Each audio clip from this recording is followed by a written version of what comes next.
ISO now. That's a big jump. He lands. Best player on the run for the first time. OP. I know what gets the move. Takes it to the make of time. Down goes Zane. Joybox getting dangerously. Oh! Another hook. This is bad. It comes to Colt Alter though. Yato able to save the day. Shark. But wait, the rest of OP's here. You walk right into him and down you go.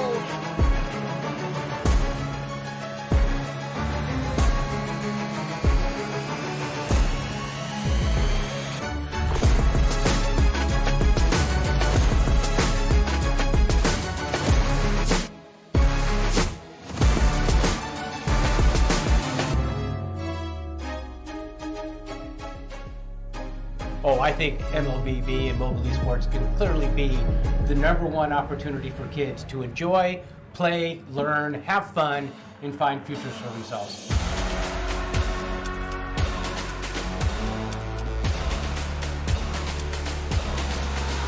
Sometimes I hunt for the storm just to weather it. Prefer them deadly than challenge accepted. And don't get too friendly, my motives are treacherous. There's a thin line between pain and what pleasure is. And on that thin line is me leaving them breathless. Make them aware is their moment of reckoning. Used to be less of a wreck, now I'm reckless. I'm the best and I still get the best of them. Hold up. Always been the one that got them heroin. Still get a little bloodlust every now and then.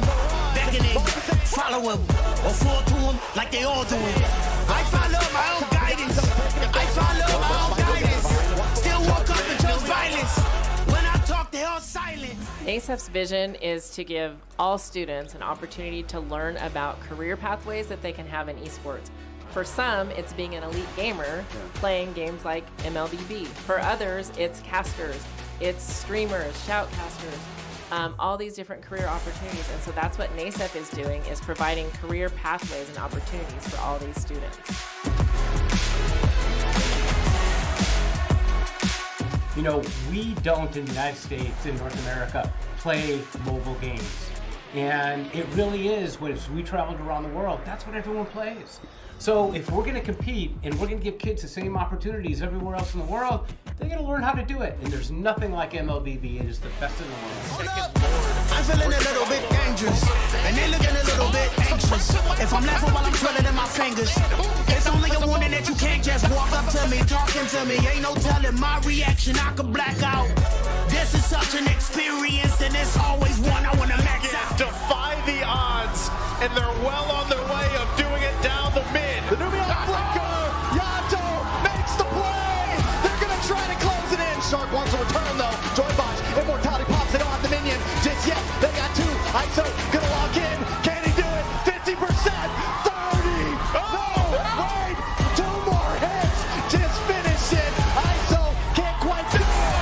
But I'm ready for anything. Everything. Everything. I swear I'm ready for anything. Bring it on. It's not enough. Baby, I'm ready for everything. Everything. Everything. Tell them I'm ready for anything.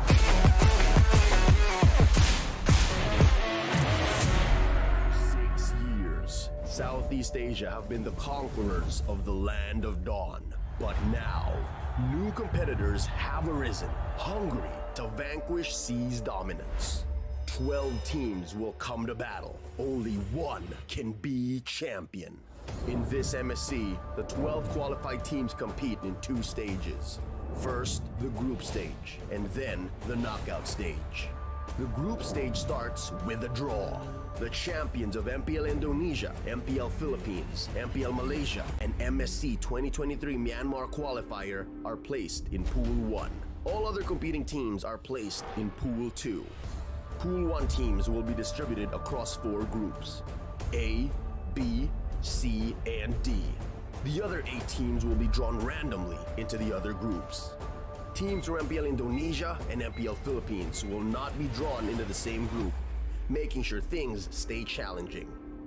Each team will fight each other once, with the winner of each match decided in a best of 3.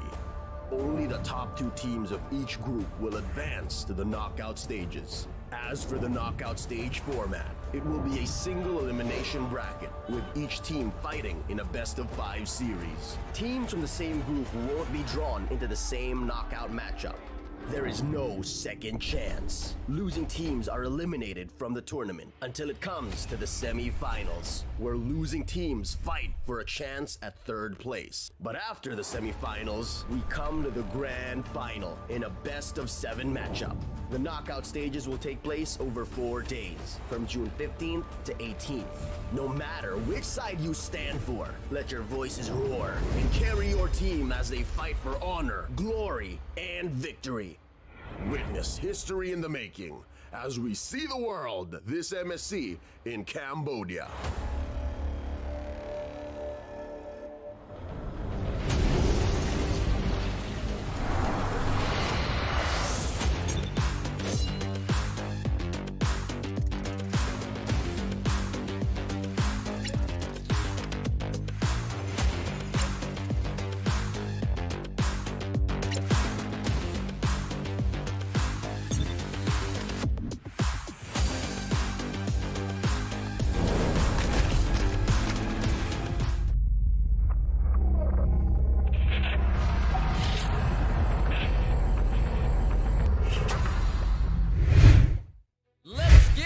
To rumble! What's up, ladies and gentlemen? Welcome back to the MLSA Season 3. Today is Week 2, Day 1, the second day since we have opened up our gates.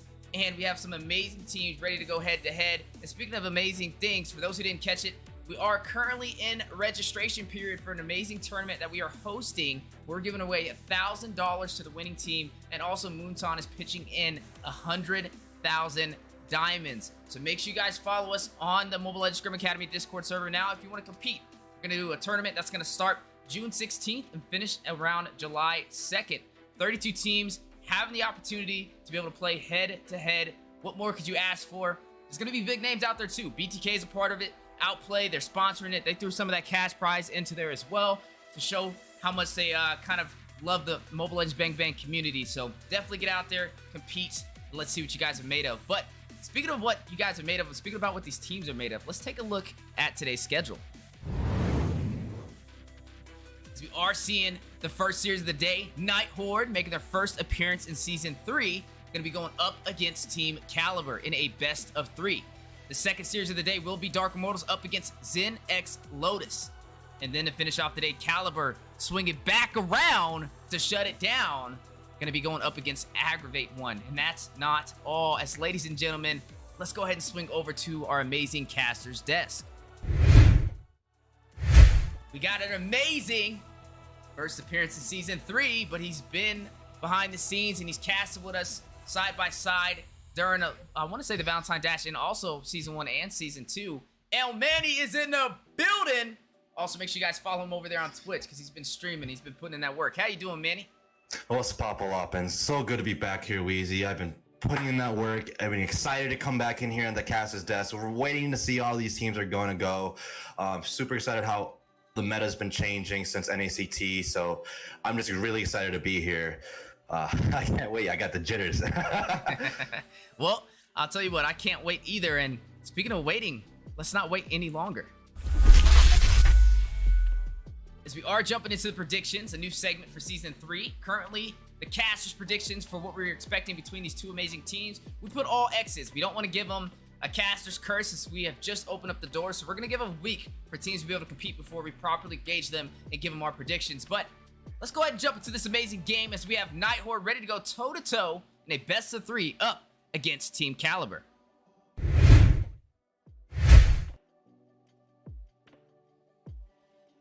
Now into the draft. Here it is. Already seeing these teams getting ready to go. Everything on the line. Night Horde, led by Talon. For those who don't know Talon, he's an amazing content creator. I believe he streams as well. He's done a lot of tournaments in the past.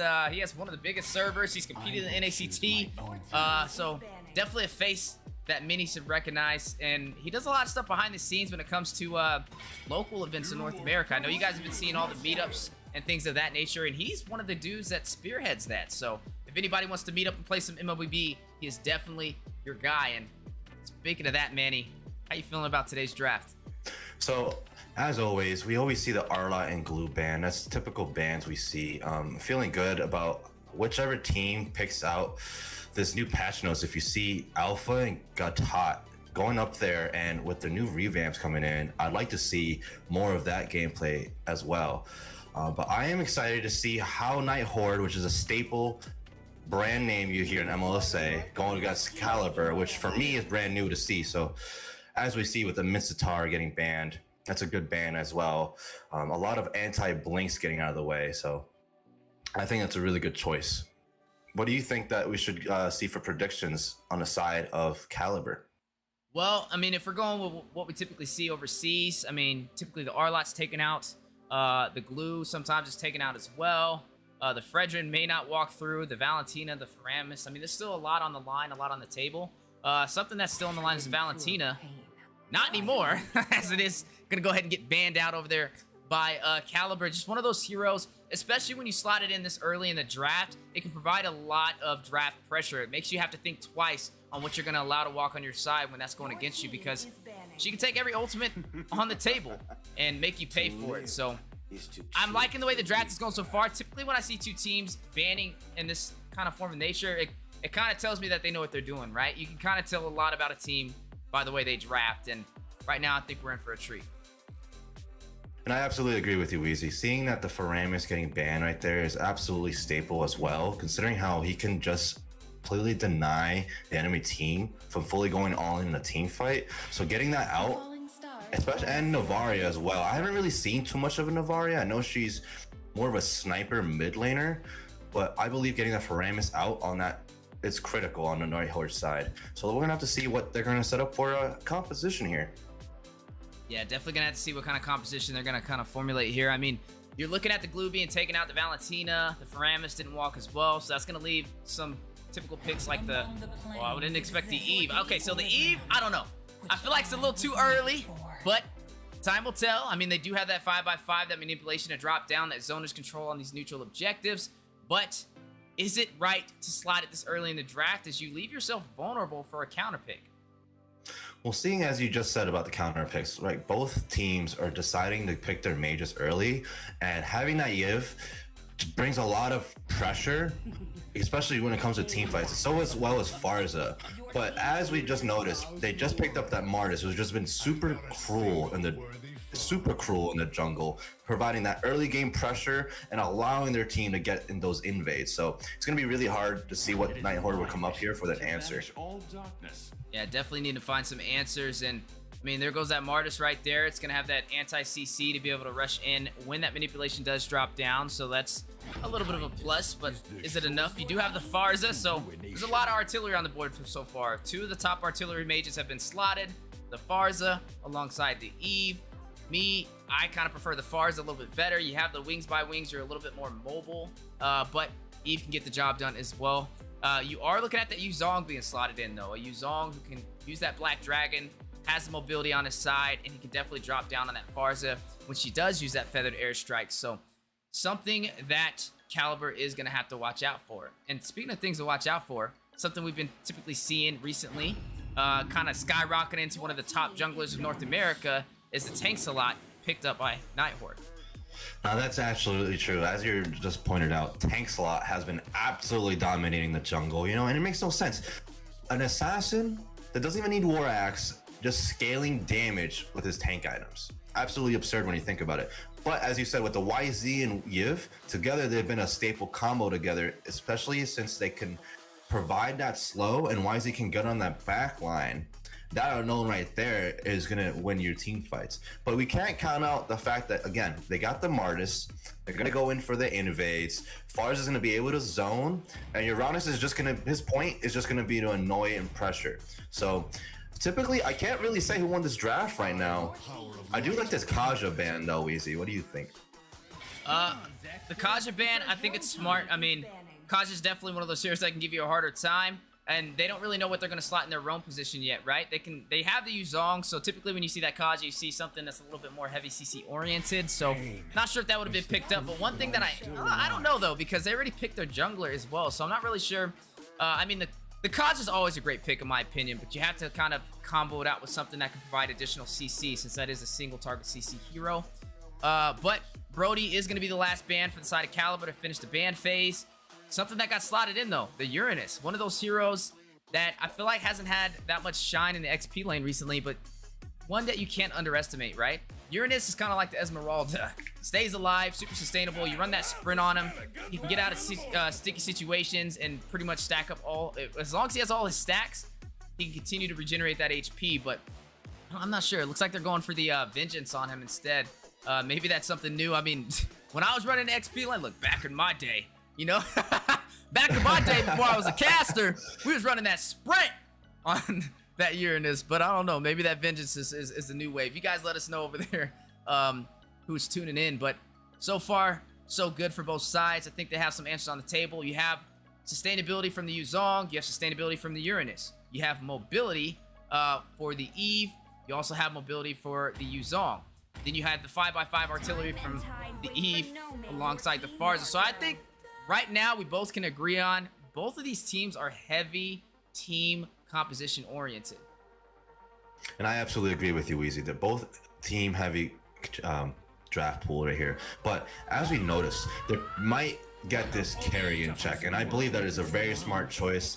Now, I don't know about winning the gold lane, but long term, when you're going against the Martis and Uranus, which are going to be there for the pressure, and again, like we said, they're going to be focusing on the invasions. That's going to be super crucial. With the Cho pick, they're going to focus on getting that carry to get zoned out. Typically when you see these selections here, oh well, there's the Kufra. Now that can change the game, considering how Kufra, just his second skill, can counter the Lance, and if played properly can counter the YZ from dropping down in your team. That can be huge with this set. So I might be leaning on the side of Calibur for this one, mostly because of that, but we can't. Time will tell, Weezy. Time will tell. Yeah, time will tell, as we are now going to embark into the game. Kufra has been slotted in, and that is going to finalize the draft for both sides. Now, Kufra, I mean, I think it's a great pick. You have that Lancelot, is going to be dashing around, use that bouncing ball, can definitely be a problem. And that also gives them dive potential, but you also got to look at Night Horde, right? They ran the Cho. You can definitely dive into the turret, the way the Dragon, possibly get a set with the G-Kun Do. So I think both teams have pretty much everything checked off the board. And speaking about checked off the board, let's go ahead and jump into this amazing match, as we are going to be seeing Night Horde up against Calibur.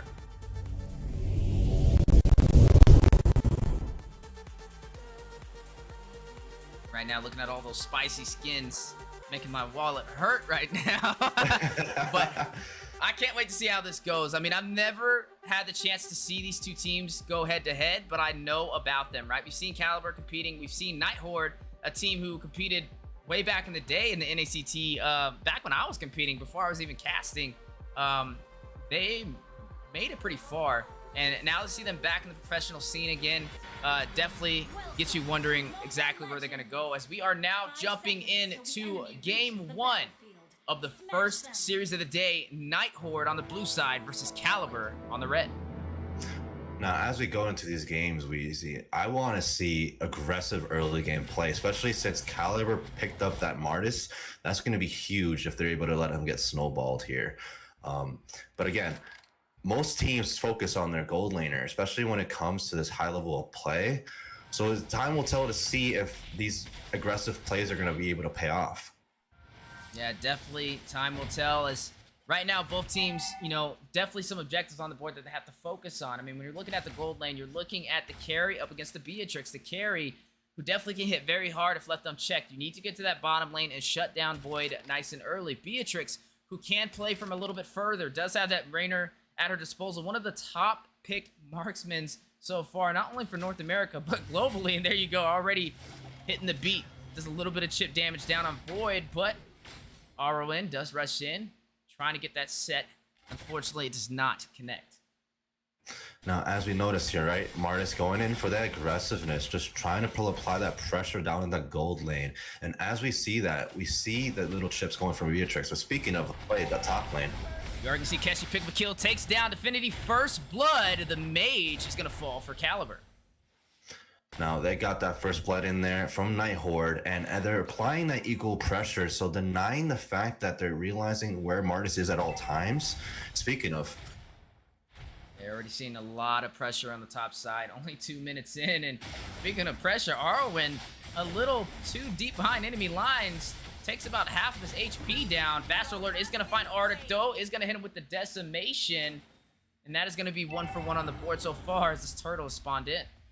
As we talked about right there, it's going to be extremely key for Martis to get funneled here. And as they go for the turtle play, or maybe even bait it out here, I believe that's going to be a huge team fight in the benefit of Night Horde if played properly. Yeah, and you did see Farza kind of fall a little early to Affinity, so he does not have that level 4 yet, and too late to the party. Nelson is going to be able to pick up that turtle for Night Horde, but there goes the Feathered Airstrike. The knock-up onto Aurora, and Arctic forced to use the Black Dragon. Not going to find anybody with it, but the first objective goes into the hands of Night Horde. So that was very well played right there. Cho right there zoned out their jungle, so that way they can get the clear objective in. And very well played. Even though they baited out the ults, now we see that they're trying to focus on the gold lane as they should be. Yeah, a lot of focus on the gold lane. We kind of mentioned that a little early, finding a way to disrupt the marksmans, as that's definitely the ADC who's going to carry them when it comes to the late carry. One of those heroes that can definitely melt down even the beefiest of compositions. Beatrix, one of the more versatile marksmen that can get the job done in any phase. But speaking of phases, Tyrant's Revenge possibly winding up.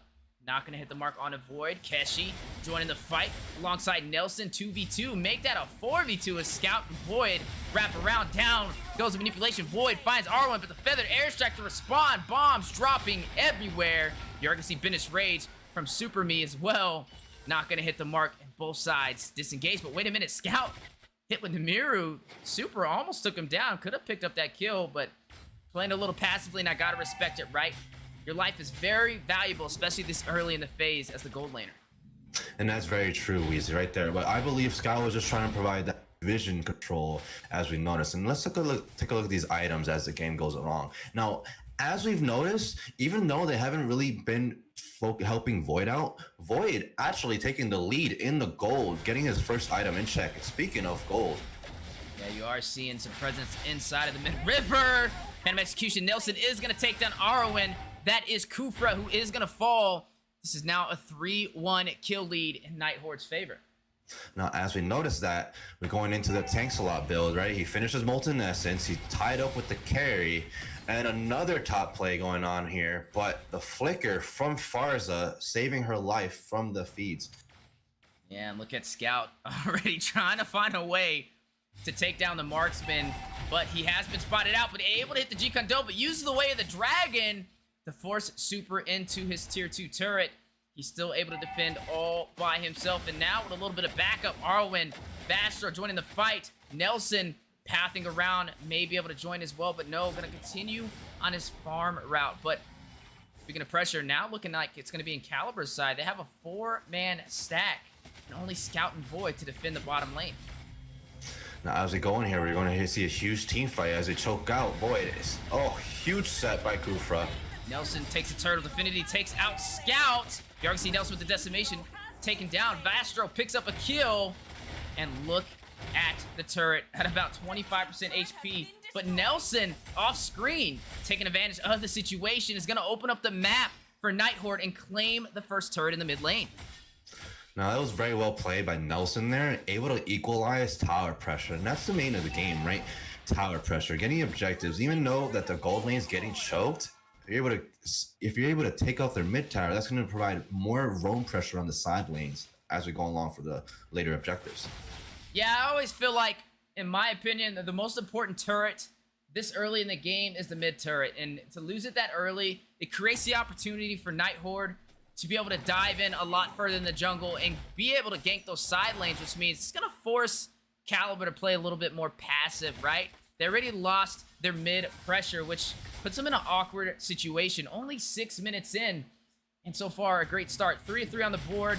We got to see which way this goes, but we need to see Calibur find some answers. They lost the first neutral objective, and they also lost their mid turret. And now Diablo knocked airborne and hit with Speedy Light Wheels.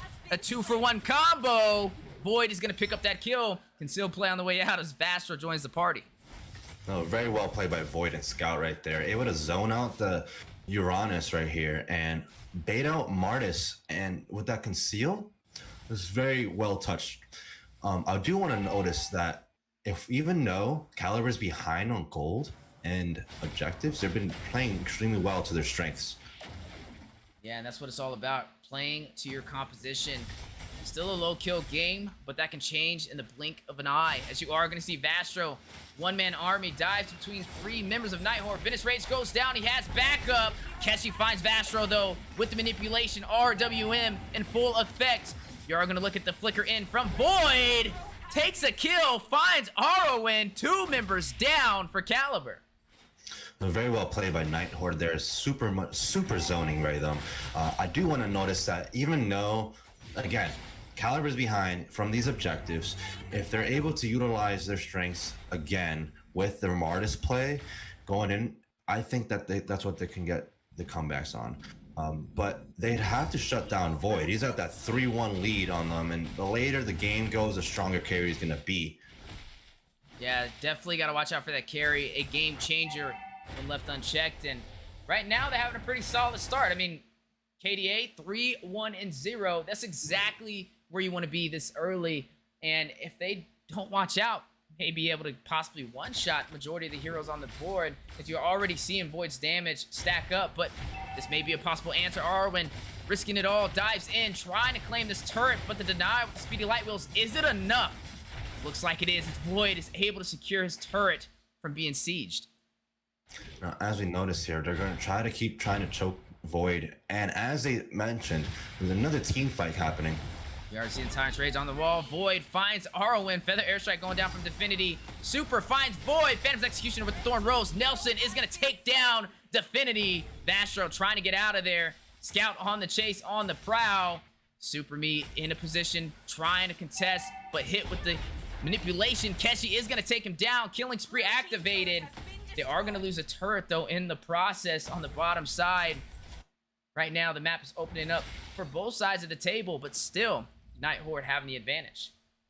Now, it's anyone's game. Even though we're hitting the 9-minute mark, it's always going to be that 12-minute turtle that's going to really change the game here, especially with the gold lead only being 3K difference. So I still believe Calibur can come back here, even though Void does have that gold lead. And if we can look at the items that Void has.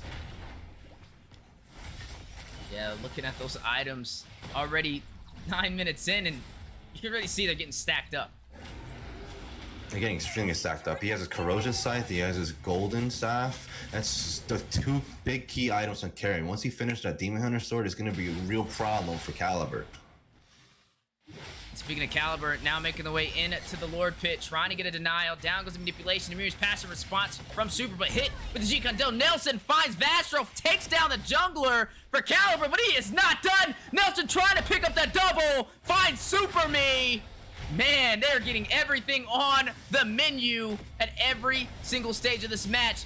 Down goes a Feathered Airstrike, trying to find a way to disrupt the synergy that Night Horde has built. Keshi finds Infinity, though, not able to change the narrative. Diablo is going to take out Scout with the assistance of the turret damage. But speaking of the turret, Nelson Thorn Rose, down it goes. Tier 2 falls for the top side.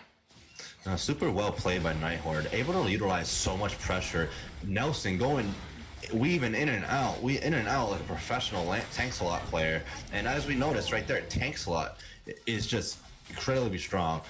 So much damage absorbed and able to utilize so much of that potential. Ooh, speaking of potential, Nelson almost ran into a brick wall right there. The bouncing ball placement was on point. He had the Phantom Execution on his way out, but that definitely could have worked in a whole different situation if he had misplaced that ultimate. Looking at the scoreboard so far, 12-6. What do you think Calibur has to do to kind of change this? Because this is starting to look like a one-sided story.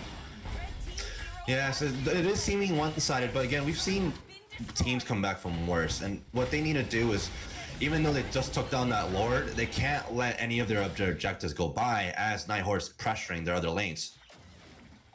Yeah, pressure is definitely something you have to watch out for. I always say it either makes diamonds or it bursts pipes, and speaking of pipes being bursted, Arctic is going to take down Definity. You are going to see Arwen trying to get out with the bouncing ball. Keshi finds him, takes him down. 3 members out of the picture for Calibur. You're only going to see Vastro and Super still in a position to defend. Looks like the path is going to be on point from Nelson. trying to show the world his mastery on this dance a lot. And down goes the inhibitor turret for the top side. The base has been opened up. Night Horde having the strong footing, trying to get a nice and early finish. How will Calibur respond? So as we see here, 11K difference now. They got their first inhib down. A lot of their Night Horde is not letting up. They're constantly getting the wave synced and getting pressured. Calibur made a mistake by going so far out with that Lord. So they really got to hunker down and try to capitalize on Night Horde's mistakes. Speaking of mistakes, now in a defensive position, has the high ground. Calibur is going to go ahead and drop down that feathered airstrike. This is one of the things that is offered when you play the Farza. Also, when you play the Eve, you have such a strong foothold when a team tries to close in on these objectives. But objectives is everything. And right now, Night Horde has claimed pretty much everything on the board. You're only looking at 2 inhibitors left for Calibur. And that's rough. You know, it's really terrible to be in this spot. But like we said, I've seen teams come back worse. They need to capitalize on the fact that they need to make sure that their marksman's protected, right? And take out the carry. Look at carry. Look at the damage. Void out there throwing shurikens. Demon Wind shurikens at that. With that amount of damage. And you just seen him burst down Aro. And that is the tankiest person on their team outside of Diablo. Void is also going to find the inhibitor in the mid lane. Keshi drops the RWM, picks up another kill, is going to find Definity, leaving only Vastro, Diablo, and Super against the full 5-man team of Night Horde. Is this the ending? Can they close it out? They worked very hard to get to this position. 13 minutes in, the way of the dragon for the knockout, the Petrify! Scout finds Super. Down goes the marksman for Calibur, and down goes the Nexus. That is all she wrote as Night Horde claims game 1. Oh man, Wheezy, that was a really strong game 1 right there by Night Horde. Able to capitalize just that little lead, and they were just choking down pressure. It was all about the tower objectives for them. And as we noticed here, Void and Nelson, MVP. Nelson was able to tank and dash through everything. Void was able to capitalize on all the mistakes that Calibur was doing. And Scout, let's not mention him. He was able to set up properly, get his G Kundo in, and Way of the Dragon just for the setup for carry. So very well played by Night Horde. And I can't wait to see what Calibur comes down to round 2. Yeah, I think it's an excellent breakdown right there. Just a wonderful game for Night Horde, right? Like you said, they're a team that's been competing since the beginning NACTs, and to see them back in the professional scene and to see them take down a team out of caliber, such as Team Calibur, is very impressive. But like we said, this is a best of 3, so you can't count them out. Ladies and gentlemen, don't go anywhere, as we'll be right back with you guys for the second match. I've been mortified, 45, feeling like a Mordecai. I ain't regular, feel like Jordan wearing 45. Traumatized, victimized, seen some of my die. Knock you off a base with a bat when them slide. Homicide, genocide, televised, emphasize, perpetuating war. Tell that nigga he gon' pick a side. Hood ties from hood lines, now nigga doing dope lines. Don't run into the cops, that's a big exercise. Don't run into the cops, that's the motto. I don't see it coming to an end like legato. Get chipped like staccato, send a wave through the hood, now sounding like vibrato. Why you eat bread with avocado? We be trying to dodge shells before it landing on tomato. Singing all my sorrows on Apollo. I've been trying to pave the way, but they didn't tell me it was potholes. America ain't dreaming, it been scheming when the birth of a nation came from black. We all know it's black genius. Everybody love the culture, they be black by convenience. Hold on, my killer. You talking way too much conscience. Speak about some girls or some money or some diamonds or something. I'm not telling you to rap, not to rap how you rap, but make something we can vibe to.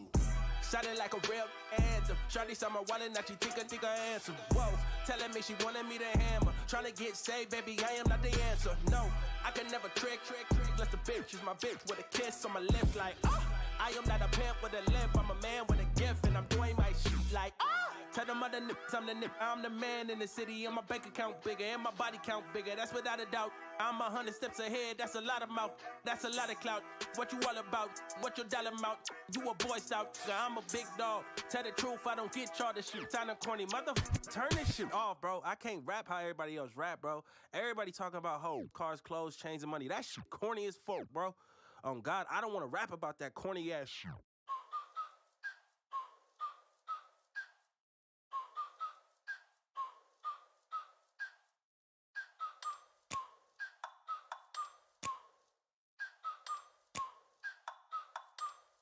Like, ride with me if you ride with me, you can slide with me if you feel like. Ladies and gentlemen, welcome back to the MLSA Season 3, Week 2, Day 1, Match 2. Man, I don't know how I remember all those numbers, but I always try and challenge myself with that. Manny, talk to me about that first game, man. That was a domination from Nighthorde. Oh man, Weezy, that was so strong. That was strong gameplay by Nighthorde. Like we talked about, even though that they had the early game from Calibur, right? They were able to choke out an invasion, but they didn't really necessarily capitalize on that. So Nighthorde taking that one mistake and they steamrolled it. They kept capitalizing on pressure. When Calibur was focusing on the gold lane, Nelson went and took that mid lane, and then once that mid lane turret was gone, it was even a stronger snowball because they were able to set up more picks, more potential ganks, and also Carrie getting that gold lead on them was really hurting. When she finished all her items, it was honestly over by then because Nighthorde had superior rotations on top of that. So it was all around a domination on Nighthorde's side. So let's count out the fact that once we've already seen the potential that Nighthorde has for that, I want to see how Calibur can work around this, and if they're gonna work around, try to focus on the early game again, or if they're going to do the same thing and focus on objectives and get a late game marksman to counteract that strategy. And that's always something I like to see, right? Like, it's not always about the first match, just what you do after a loss in the first match, right? How do you bounce back? And that is what we're going to see is both these teams ready to go again. Let's jump back into the draft for game 2. And there we are. Calibur now has the first pick, which means Nighthorde is going to be more of the reactive team. I think from the last match, we can both agree it was more of a global type bans that you typically see out there in NPL. And that's what I like to see is North America scaling with other regions, right? You're going to look at Lancelot being banned out. Lancelot, who was dominating over there for Nighthorde, definitely something to kind of ban out if you don't have an answer for it. They even had the Kufra, and it wasn't enough. So I think it's a wise decision, but keep in mind when that Lancelot is banned out, it's going to open up something on the table for Nighthorde to be able to pick up in the first phase of the draft. Now, even though they did ban the Tanxlot, I do believe they could have gone, because I think Mincy and Phoveus would have probably been stronger answers, especially since they had that Uranus XP lane. Having that Phoveus probably could have changed the game, especially since they updated his ult where he's able to blink faster. Now, I know with that in mind, maybe we could have seen a lot less of Tanxlot going in deep, but since it's not even on the table anymore, let's not even consider it. But I want to see an XP laner on the side of Calibur, where instead of just trying to be annoying like Esme and absorb, we need to see more crowd control happen on their fighter side. So that way we can utilize stronger team fights, right?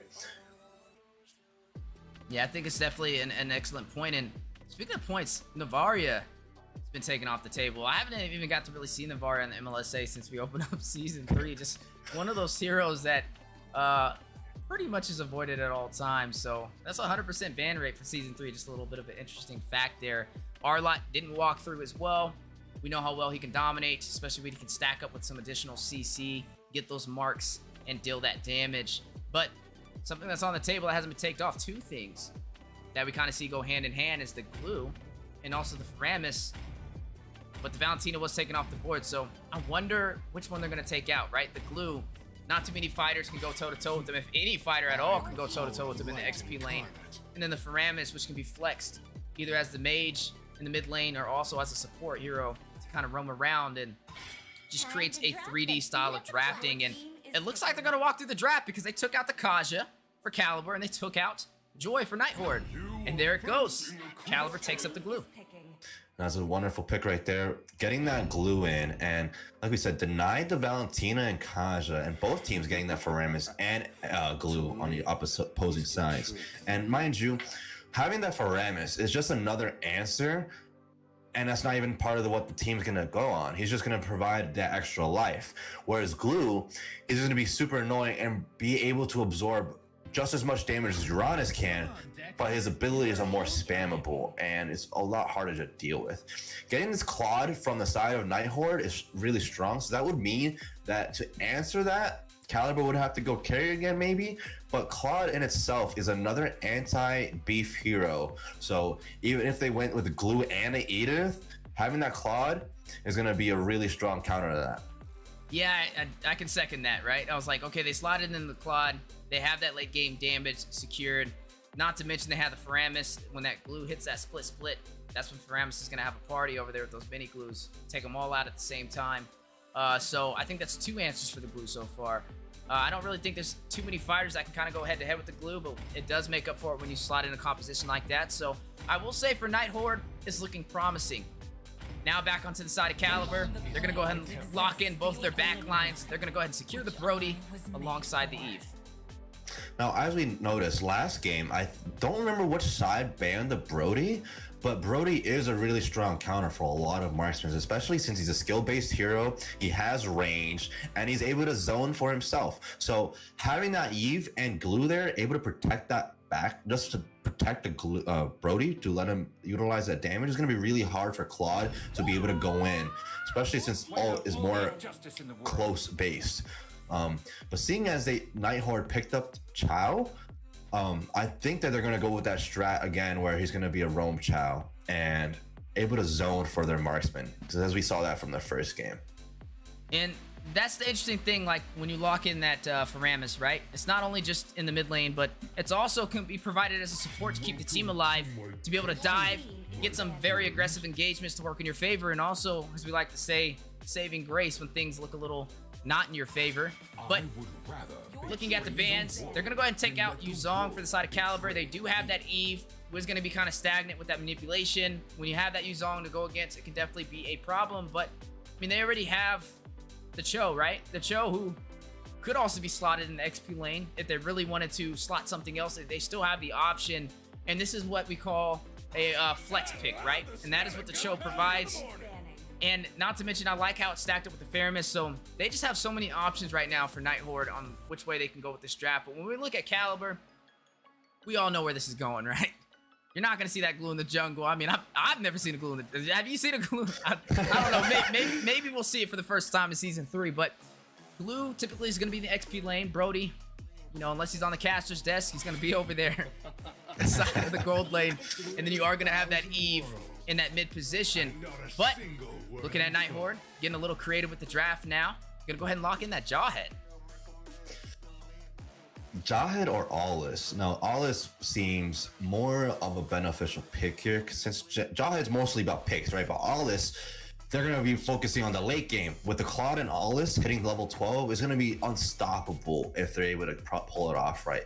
Now, if we notice that they banned the YZ and Martis, they did not want to have any issues with fighters going in their back line. And to answer that, they went Lapu, which is another dive champion that will work in the favor of Night Horde, considering, again, they have the Faramis. That's a second life. They can easily have Chow go in and set it up with the Jikundo Wave Dragon and Lapu easily going in to get that Brody and Eve pick. And Alpha, that's the pick I've been waiting to see. Alpha has been dominating high elo since his revamp, completely reworked his skills. He's more spammable, and he has true damage. So it's kind of like a close combat carrier Claude in a way. So that's a really good pickup in the jungle right there, in my opinion, Weezy. Yeah, I mean, Alpha, he's kind of like a jack of all trades. He has range damage, he has sustainability, he has CC. I mean, that's all you really need, right? So, I mean, it's kind of like the Fredrin. The Fredrin was pretty much the same thing as well. So, draft has been finalized for Calibur. They're going to go ahead and lock in that Atlas for their final pick. Looking at who they're going against, it's not the worst decision. You are going to have to watch out for Cho, though. He does have the way of the dragon. He can definitely displace Atlas when he rushes in with that perfect match to try and get a Fatal Link. So, definitely something to watch out for. But, something I do like from a response from Night Horde is locking in that Hayabusa to finalize their draft, because Hayabusa has the quad shadows, right? He's very hard to catch. Try playing an Atlas and chasing down the Hayabusa. I think that's going to be the new challenge for MLSA Season 3. Let me know who can do it, man. I'll send you an epic skin. But you have to have proof that it's not like in a rigged lobby. Like, it needs to be a real legit match. And now jumping into the game, match 2 between Calibur and Night Horde.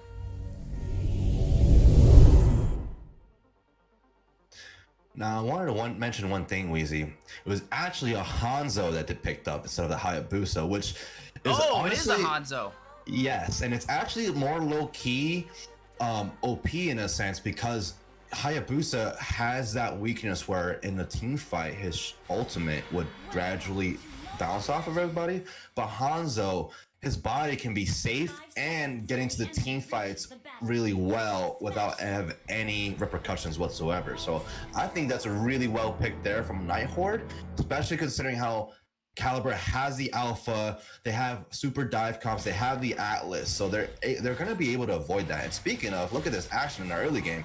Yeah, already seeing some nice and early action, some aggression over there from Calibur, trying to find a way to take this match in their favor.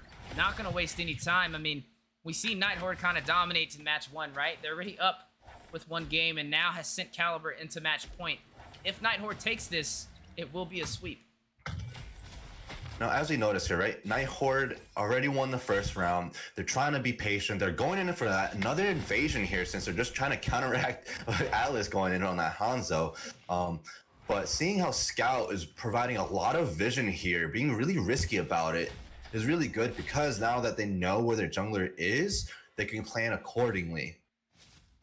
Yeah, and I don't think they expected to go up against the Hanzo, so it's definitely going to have to be something you watch out for. He can definitely fight from afar, you know, use his shadow form to be able to pick up some kills, and they have to find somebody to be able to close that distance. And when I look at their composition, they really do not even have that. Yeah, you're right. And looking at here, as they fought for the Letho here, Alpha were able to secure it, and both teams now going on to get their ultimates. We'll have to see on who is going to be able to give the first blood. Now, in my opinion, as we noticed before, the gold lane is where both teams should really be focusing on, and I can't wait to see on who is going to get that advantage there. But as we noticed here, they're going to get on that Hanzo. Yeah, going to get on Hanzo's shadow form. Going to go ahead and hit him with a little bit of that stun. Still going to continue on his farm rotation. But speaking of farm rotation, Vastro getting a nice and early speed boost to the turtle. May be able to secure this for Calibur. This may be the start they needed, but Nelson with the denial is going to rush in last minute and secure it with the retribution. And he is out of there. Arctic joining the party, gets the stun onto Diablo, forces a flicker. Nelson finds Vastro. Not only did he steal his jungle, but he took down the jungler for Calibur as well. Manipulation from Definity, trying to get a kill, torn apart memories. Keshi falls to Super Me. Marksman finds his first kill for Calibur. Oh man, that was super well played by Night Horde there. Like we talked about, Lapu going in for the engage, and Foramus backing it up, having that second life activated, and Hanzo able to steal that turtle without any repercussions whatsoever and denying them their farm. So again, now we're seeing the Night Horde stepping up their lead, and Calibur going in aggressiveness here.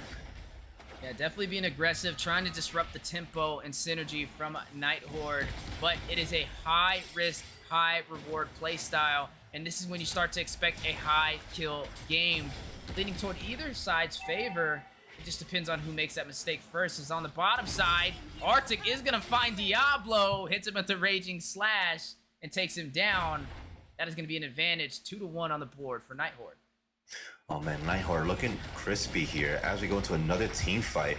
Down goes the Fatal Links for the set. Void tops that off. Blazing duets in, finds Vastro. Aura falls to Nelson. You are going to see Scout fall in that process, though. Fight not over as the Shadow does rush in, tries to find yet another kill. Affinity forced to use the manipulation. Keshi stunned. Void taken very low. Super Me on the chase, forces out the Cult Altar from Keshi. A lot of utility on the board being burnt only 4 minutes in. Now, 4 minutes in. Now, keep in mind, it's only been 4 minutes, and we've seen so much more action than we've seen in the first 5 minutes of the other game. So, I think just having that Hanzo pick really disrupted what Calibur was going to do for a tempo, and they're trying to disrupt it as much as they can. But Night Horde playing it very well, utilizing their strengths and taking advantage of Foramus' second life there. Able to get into these objectives for free. Yeah, definitely want to watch out. As you have to be careful. Calibur, I can smell their hunger. I can smell their willing to win this match. And They may be able to pull it off if they just keep up the pressure. But speaking of pressure, Nelson finds Definity. That is going to be Eve falling. Nelson picks up another, finds Diablo, Blazing Duet. Arc finds Vastro. And Void takes out Oro. Orwin has fallen. That is 4 members down for Calibur. Where did they go wrong? Oh man, like we talked about, Weezy, Horde just playing to their advantages.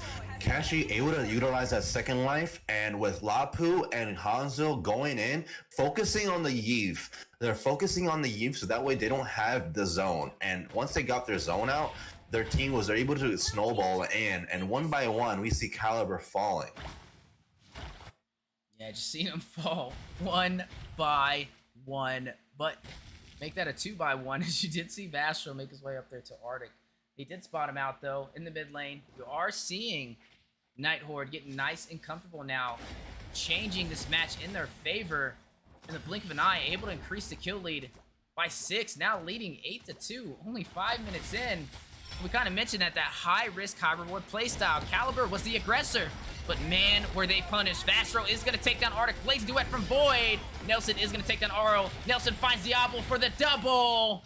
Diablo may be hot, but Nelson's a little bit more spicy. You are going to see the Void Crystal go out as well. Super Me trying to get away, but Void is going to find him and take him out. Oh man, that was such a huge team fight there. And again, we keep seeing the Foramis play, the 0-1 and 10. And if we can look at these items here and how detrimental these team fights have been in the first 6 minutes. Now, as we look at these items, oh my gosh, we got Claude already having his Demon Hunter and Golden Staff in the early game. Now, that's going to be a huge, hard answer to answer that, right? Now, as we look at this, Calibur needs to slow down their tempo because they already failed to get that early game. Try not to fall behind even more. They got to start farming up, stop falling to these team fights and get to these picks. Try to clear these waves. And speaking of, down goes the Altar with the Fatal Links. Blazing Duet. Keshi finds Aro and Nelson finds Vastro. 1 for 1. Possibly on the way. No, 2 for none. As you are going to see a double again from Nelson. Is going to find Affinity, but they are not done there. The stun on the Super Me. Keshi secures the kill. The full dive into the inhibitor for that kill. Night Horde is just on fire right now. Oh man, Night Horde is taking it in, and like we said, playing to their advantages. They are utilizing the fact that they have Super Dive and that second life from Foramis. They keep going in and targeting their backline, and one after the other, and Atlas is trying to set up plays, and they need to stop focusing on starting to set up plays. They need to react to these team fights. If Atlas was able to react to their dives and get a 5-man set, it would turn around the game completely. But as they keep trying to get this aggression here, it's really not going to keep working out in their favor. They need to slow down their tempo. And I think it's just that Nelson throwing them off. He just, every time he rushes in, he picks up a double kill. Like, I don't know if this is like a buy one, get one free kind of deal. Where's he shopping at? But man, how do I get this discount book? As you are seeing him have a very great game, 8-0-6. And we kind of mentioned it with this composition. They didn't expect the Hanzo, and they didn't build a composition to be able to stop it either. And you're right there, Weezy. The Hanzo in itself has been throwing off the tempo, considering how aggressive they've been doing all early game. It just didn't work because of the fact that Hanzo can get away. Paramus has that second life. And again, Lapu targeting their mage and their backline every single time. So that way when the team fight actually happens, Calibur's already down 4-5. Yeah, and right now you are seeing the map screaming red right now as Night Horde has not lost a single turret. You are looking at Calibur. Only 3 kills on the board. It's a 16 from Night Horde. And they are slowly but surely increasing that even further as they're going to go ahead and claim the tier 2 turret for the mid side. And there goes Nelson. Tries to get another kill. Takes Affinity very low, but burst it down before he can secure it. But creates the opportunity for yet another turret to be secured for Night Horde. Now we notice, right? Night Horde loves to sync their waves and get the tower pressure across all these waves. So that way they can at least get one tower in from these team fights that's happening, right? And again, like we talked about, Calibur needs to come back and save up these ults. And speaking of, ooh, a little bit of misclick. Scout is gonna get taken down by Super. Down goes the manipulation. Void finds Diablo with the blazing duet, picks up a double, finds Definity. They're not done there. Fatal Link's not gonna connect. Rin grabbing grass over there as they're trying to defend, trying to stop Nighthawk from closing this out. But look at the base crystal. Nelson finds Vastro. Members are falling left and right. Can they hold on to the Nexus? That is all she wrote as Nighthawk brings out the brooms and sweeps Calibur for the first series. Victory! man, what a sweep. What a sweep. All I can say is, on the Calibur side, I think they should have banned the Foramus, considering how that's been such detrimental to their team fights here. Able to get away with that second life every team fight, and again, that aggression in the early game cost them, considering how they lost that jungle buff and they needed to dial it back so they could protect their mage more, considering how Aura was trying to get the engages. And Alapu knew what his job was, going in, targeting the mage, and Blazing Duet from Claude, able to clean up the team fights. They played extremely well to their strengths. And that Hanzo pick was definitely super strong. It was a last pick. It was hard to counter, able to go in for free. And look at the team fight participation. Keshi with an 89% and Hanzo 79%, constantly getting engaged. Now, with Calibur side, even though the team fight participation was there, they weren't able to farm enough and try to dial back the tempo on their objectives here. That's right, not able to dial back the tempo. And I gotta say, that was a very dominant performance. I mean, I gotta give credit to Calibur just in the beginning. I felt like they had the right mindset, but they played a very risky card, and sometimes it doesn't work in your favor, as that is what we've seen. They tried to be nice early and aggressive. They were able to take some of the objectives. They were able to kind of get a couple kills in their favor, but they just didn't know when to pull their punches, and that's where Nighthawk kind of dominated, and from there was more of that one-sided story. So that is going to be the final, the first series for today, the final match, a sweep going into Nighthawk's favor. And I gotta say, Manny, for Calibur, in the future, any wise words of wisdom to kind of pass along as they progress through Season 3? Yes, so I believe that you guys have the potential to be a high elo team, high ranking team up here. You guys fought Night Horde, one of the OGs in this platform. And again, now that you're able to see these teams and how the team reacts, you got to start planning the draft accordingly. And getting that Foramus out, that was super, super crucial. If the Foramus was not on Night Horde's favor, I think it would have been a better tempo, but because they had a second life and the Lapu and Hanzo diving in for free because of it, it was extremely hard. So getting that Foramus out is one of the key things. And also, again, protect your backline even more. Try to get that tempo and answer these team fights. Instead of team fighting, get the split in, take towers, you know, find answers. Because that's how you're going to have to win these games. Find answers. Okay. I had to get all that down. So wise words from my boy El Manny. Guys, we appreciate y'all. That is going to be the first series completed. Don't go anywhere, as we've got two amazing teams ready to go toe-to-toe here momentarily. Be right back with you guys. They gotta stop him! They gotta stop him!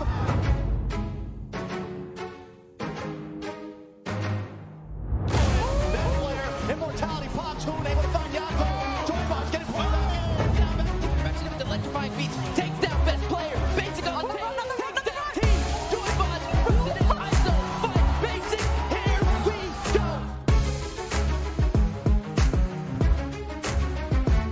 Work, but ISO now. That's a big jump. He lands. Best player on the run for the first time. OP. I don't want to take it, but who takes it in the nick of time? Down goes Smokazane. Joybot's getting dangerously. Oh! Another hook. This is bad. It comes to Colt Alter though. Yato able to save the day. Shark. But wait, the rest of OP's here. You walk right into him and down you go.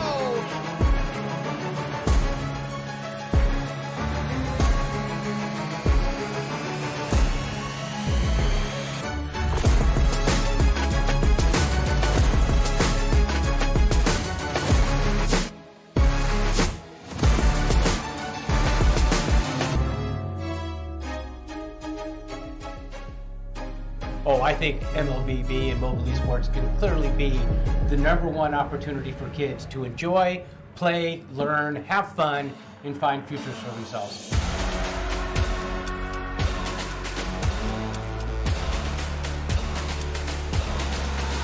Sometimes I hunt for the storm just to weather it. Prefer them deadly than challenge accepted. And don't get too friendly, my motives are treacherous. There's a thin line between pain and what pleasure is. And on that thin line is me leaving them breathless. Make them aware it's their moment of reckoning. Used to be less of a wreck, now I'm reckless. I'm the best and I still get the best of them. Hold up. Always been there when I got them heroin. Still get a little bloodlust every now and then. Beckoning, follow him, or fall to him like they all do. I follow my own guidance. I follow my own guidance. Still woke up and chose violence. When I talk, they all silent. NASEF's vision is to give all students an opportunity to learn about career pathways that they can have in esports. For some, it's being an elite gamer, playing games like MLBB. For others, it's casters, it's streamers, shoutcasters, all these different career opportunities. And so that's what NASEF is doing, is providing career pathways and opportunities for all these students. You know, we don't in the United States, in North America, play mobile games. And it really is, when we traveled around the world, that's what everyone plays. So if we're gonna compete and we're gonna give kids the same opportunities everywhere else in the world, they're gonna learn how to do it. And there's nothing like MLBB. It is the best in the world. I'm feeling a little bit dangerous, and they looking a little bit anxious. If I'm laughing while I'm swelling in my fingers, it's only a warning that you can't just walk up to me, talking to me. Ain't no telling my reaction, I could black out. This is such an experience, and it's always one I wanna max out. Defy the odds, and they're well on their way of doing it down the mid. The Nubian flicker, Yato makes the play. They're gonna try to close it in. Shark wants to return though. Joy Box, Immortality pops it on the minion. Just yet, they got two. ISO gonna lock in. Can he do it? 50%, 30. Oh, wait, two more hits. Just finish it. ISO can't quite do it. I'm ready for anything. Everything. I swear I'm ready for anything. Bring it on. It's not enough. Baby, I'm ready for everything. Tell them I'm ready for anything.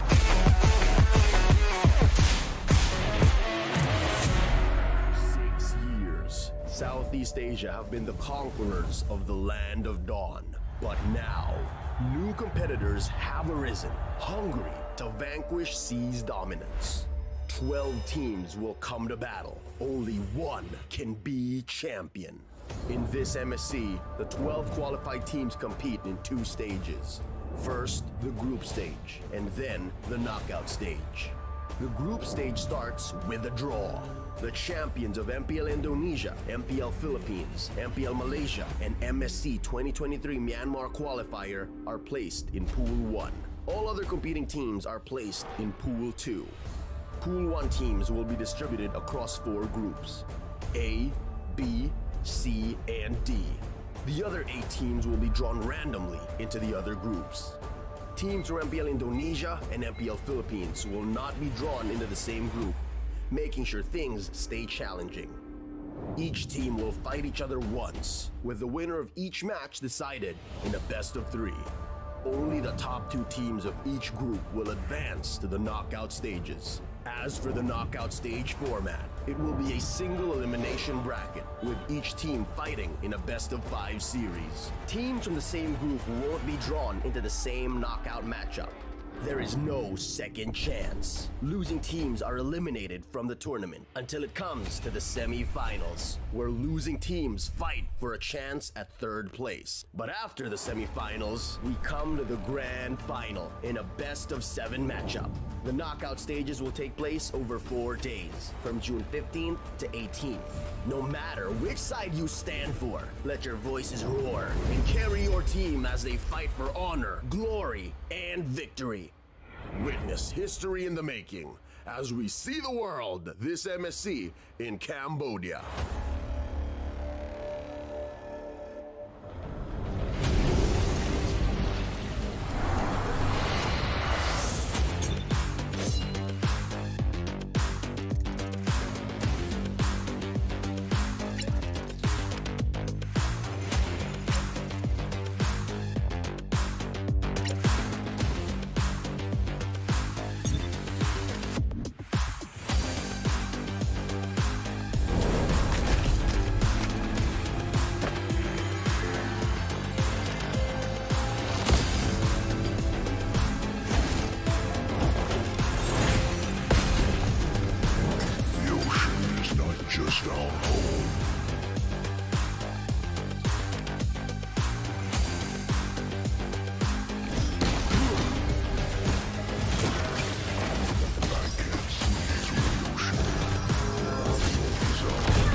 Ready for a fair fight?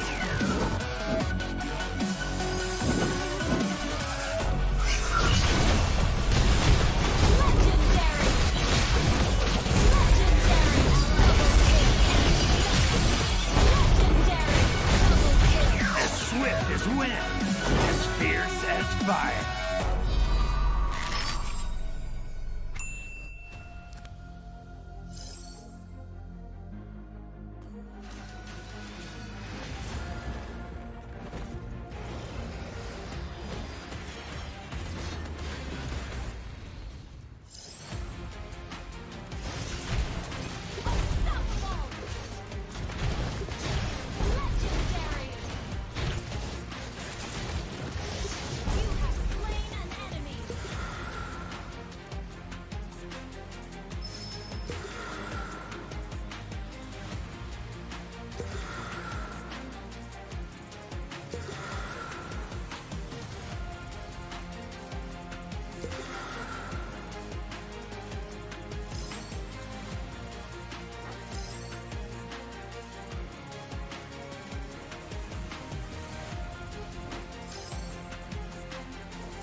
Never look back if you have nothing to regret. Loneliness never bothers me. Never look back if you have nothing to regret. Let my will bend the earth!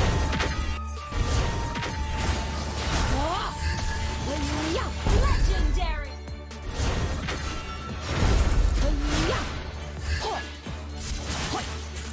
Let my will bend the earth!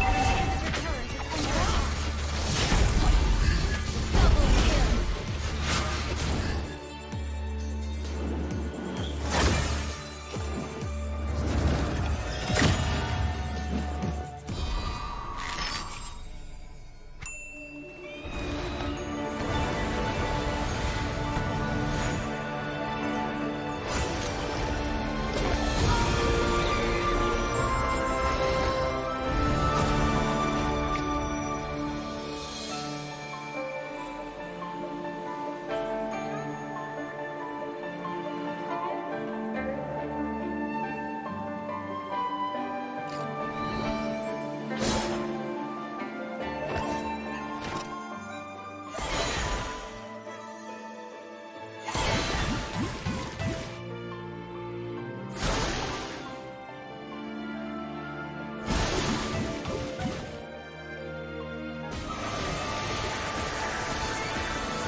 Hey guys, what's up? So today, we are featuring Novaria, the Star Rebel.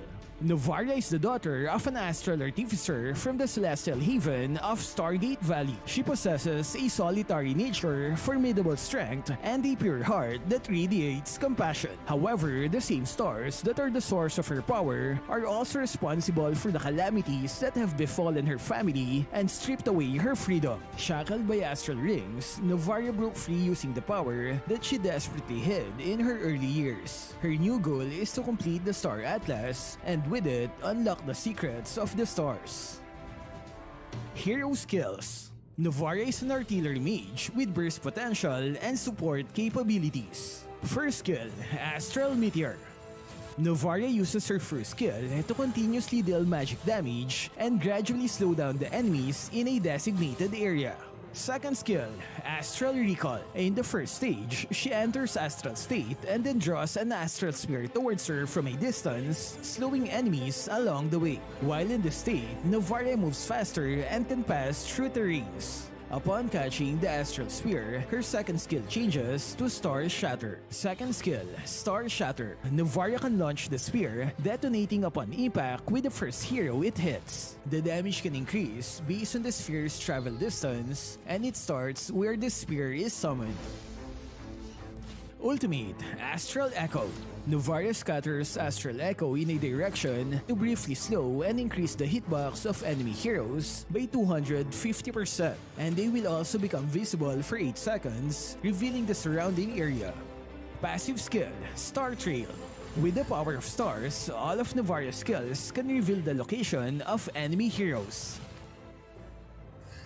Pro tips.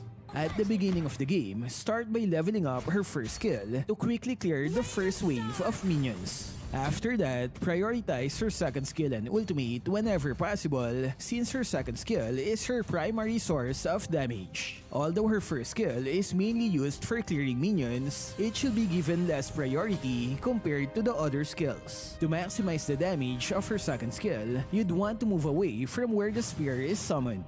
By doing so, you gain more stacks to increase its damage. Remember, the travel distance starts from where you first summoned the spear.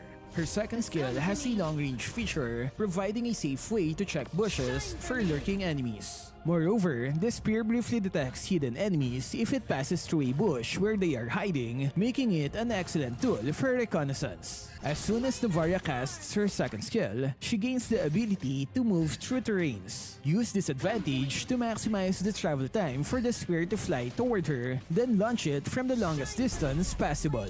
Novaria's ultimate gives her extra vision, allowing her to hit enemies with her second skill from a distance. And because of the increased hitbox, it makes it easier to hit her targets. Her second skill upon entering the Astral State provides a movement speed boost that can further be enhanced by 60% if you pass through a wall. Because of her Astral State, you can move outside the walls to evade those fast-moving enemies. You can use her second skill to check multiple bushes in the jungle area, giving you a tactical advantage over your opponents. Laning phase. To gain an advantage during the laning phase, use your first skill to slow down the enemy, then activate your second skill while retreating. Position as far as you can before triggering your second skill to deal the highest possible damage. Her first skill is good for clearing minions fast as it deals HP-based damage. You can win the lane by using her range advantage. Target the enemy hero to make them recall to their base, which eventually delays their farming. Team fights. When in team fights, use her second skill first, followed by her ultimate to provide vision. Maintain your distance as far as possible, and then launch your second skill again. Try to get a clear path to your primary target because enemy heroes and summons can block her second skill. When you suspect the enemy team is rushing the Lord, use the ultimate to gain vision on that area. Take advantage of the vision and decide whether to initiate the team fights. There is a brief slow effect on her ultimate, making it a good chasing skill when the enemies are escaping. Tactics. Novaria's mobility and incredible attack range makes her a formidable ranged mage. As early as level 2, she has the ability to roam and provide support to teammates or disrupt the enemy jungler while maintaining distance. And because her second skill allows her to pass through walls and provides a zoom out view, this makes it easier to navigate in and out of jungle areas.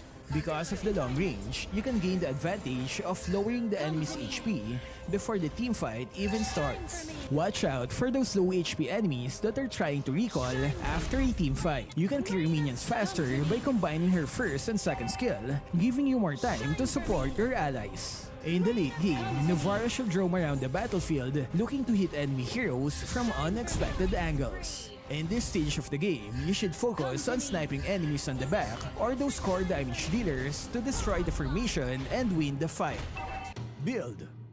There are two distinct build paths to consider when playing Novaria. The first is a utility mage build, emphasizing cooldown reduction and additional damage from Glowing Wand. Remember, her skills are HP based, which means she can still deal decent damage even with a low magic power build. The second build focuses on burst damage, prioritizing Clock of Destiny and Lightning Truncheon. With this build, she can easily eliminate half of a squishy hero's HP with a single skill in the late game. For added sniping abilities, Flame Shot is recommended, while Flicker is a good option when facing highly mobile opponents.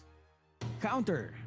When fighting Novaria, you have to watch out for her long distance damage. You can avoid it by dashing or doing unpredictable movements. Athena's shield is a great counter against her damage. The protection it gives almost has the same cooldown as her second skill. Novaria is an easy target after her astral state. Wait until she uses the skill to attack because she'll have limited mobility after that. Synergies. She's a valuable teammate for allies who require precise targeting due to her ability to enlarge enemy hitboxes. Examples are Franco Sook, Selena's Abyssal Arrow, and Beatrix's Sniper Mode. All of them require accurate aim, and with the help of Astral Echo, hitting enemies will become easier. And that's it for our hero Novaria. So what can you say about her skills? Share it in the comment section. That's all for this video. Stay safe and thank you for watching.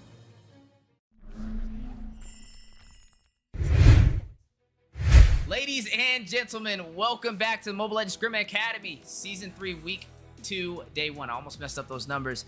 We're on the second series of the day, the first match of the day for the second series. Two amazing teams, Dark Immortals and ZenxLotus, and I can't wait to see what they bring to the table. But speaking about the table, we got some familiar faces on the way. Let's move over to our amazing caster's desk. Joined with us, we got Eunice and Manny. How you guys doing? Doing good. I'm gonna be your play-by-play today, so I'm gonna kick Wheezy off the board for this series real quick. But you guys have seen me before. I've been around for Season 1 and Season 2, and my debut here is going to be in Season 3. Also a previous NACT caster as well, but I will be alongside with Manny today. So Manny, how are you doing today? Hello, let's pop a lop in Queen Eunice. I've been excited to cast with you again. I've been here since Season 1, and I can't believe I get to make my return to Season 3.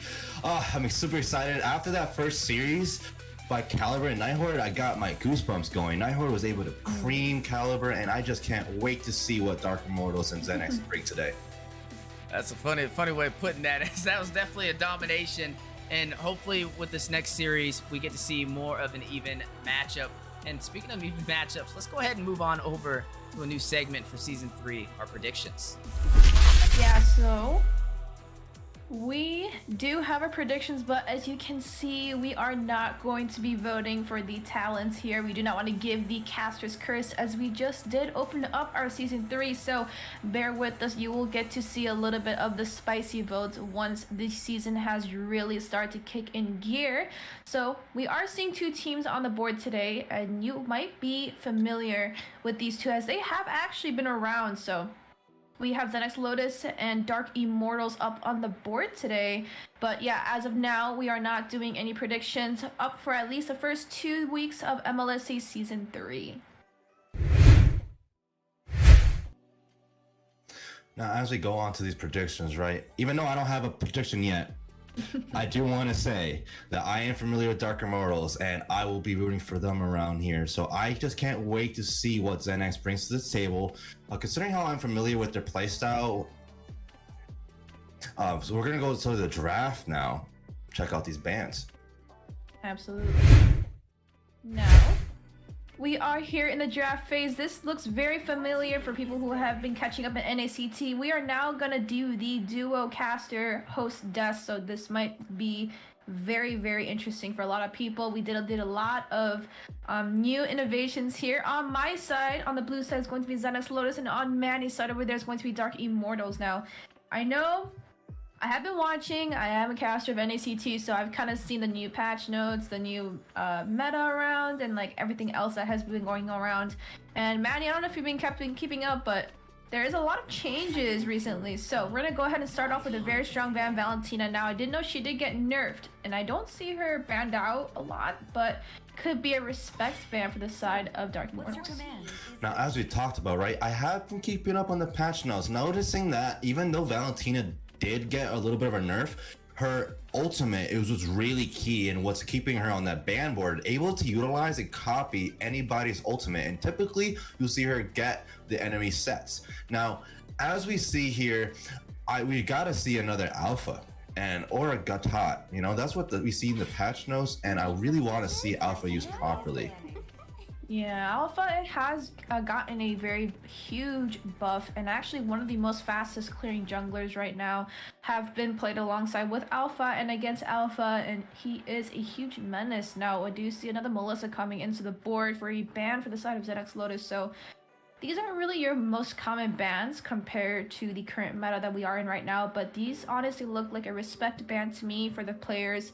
I do know these two teams are very strong, so they have been in every single tournament that we've currently hosted, scrims as well, and we also had round robins with these teams as well, so I'm kind of giving that a little bit of a hint over there to be careful. But 1-1 also getting taken off the board, crossbow of Tang, but actually she got nerfed, I believe, in the current patch.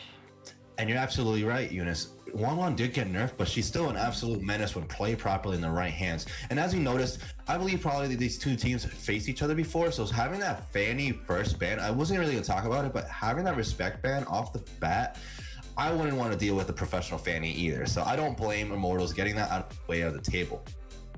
Oh yeah, and definitely Fanny is one of these assassins that has the most amount of mobility around the map, so I do want to give that respect as well. And now Lance has been such an issue in any single ranked game that you guys have been playing around. We know that's the tanks a lot, but actually I've seen a couple people run it in the damage as well, so it looks like the damage Lance is coming back, as you know, tanks a lot is a good jungler out there, but if you are gonna go with that team, you kind of do need that early game damage. As tanks a lot, you're not gonna have damage to kill early game. So, but late game, he is a menace, so I do definitely think that that is a good ban coming in. Now we are gonna finish up the draft phase for the side of Dark Immortals, and we're gonna go into the first ban and then draft pick for the side of ZenxLotus. So I am looking at that one last ban. I do see a lot of heroes open though, however, because of these respect bans. I am seeing an Arlott, I am seeing a Joy, I am seeing a Faramis, I am seeing a Novaria. There's a lot, but I just saw Manny's face. The Fredrin ban has been locked in for Dark Immortals. Now my face curled up because, to me, I know you love Faramis. I thought that the Faramis was going to get banned out here. So if Zenx doesn't pick it, I know it should be picked up here first. No, but Arlott did. That's another first pick. But Faramis, as we saw last series, was a huge menace and such potential for these team fights. It just provides too much utility to not be slept on. Ooh, and speaking about slept, we're gonna go ahead and see that Glue and Faramis pick up now. Glue and Faramis go in hand, but if they're on opposite teams, they are enemies to each other, as Faramis' Ghostbusters can definitely one-shot a Glue while he is in his split form, but I see a Jawhead getting hovered over. Now, ooh, and Eve, the real world manipulation is going to be pulled into play, and the speedy light wheels into the hand of Carrie as well. Now, Carrie is a melting marksman, but still takes time to scale early game, so Glue might have a little bit of fun having to take care of his kids around the map once he does get that level 4 spike up there. But we did see the first 3 picks for ZenxLotus, and how are you feeling right now with the first 3 being locked in?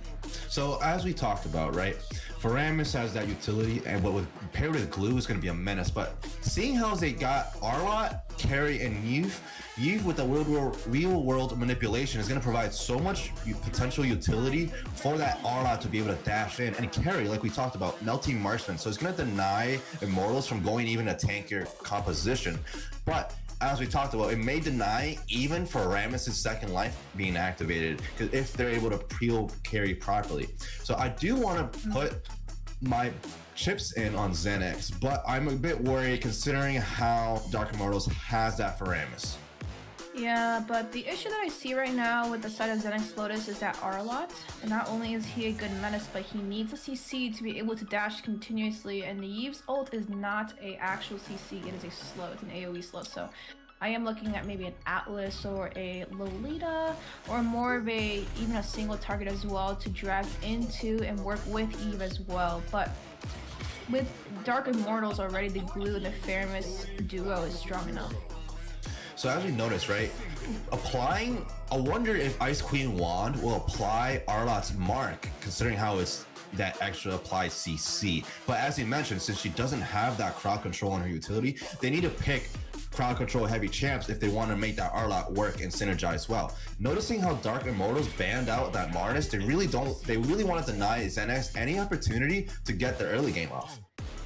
Yeah, Arlott needs hard CC, so no AoE CC, no like the slow is not gonna trigger his dash at all, so he does need that rock hard rooted down CC. So we are mixing a jungler and a roam for the side of ZenxLotus, but I do see the same situation for the side of Dark Immortals, but they are banning out CC heroes, which is something that ZenxLotus actually doesn't do that. I have seen them play before in their draft phase as well. They kind of pick more towards the jungler area, but looks like they're gonna go ahead and focus their shift more towards the roamers, and the Martis getting banned as well, the decimation. They do not want the 3,000 worlds to be put into play and have it munch on everybody during that mid to late game. So we do see the Grok getting banned out as well, so they are banning out that CC. So Dark Immortals is doing a good job reading the draft for ZenxLotus.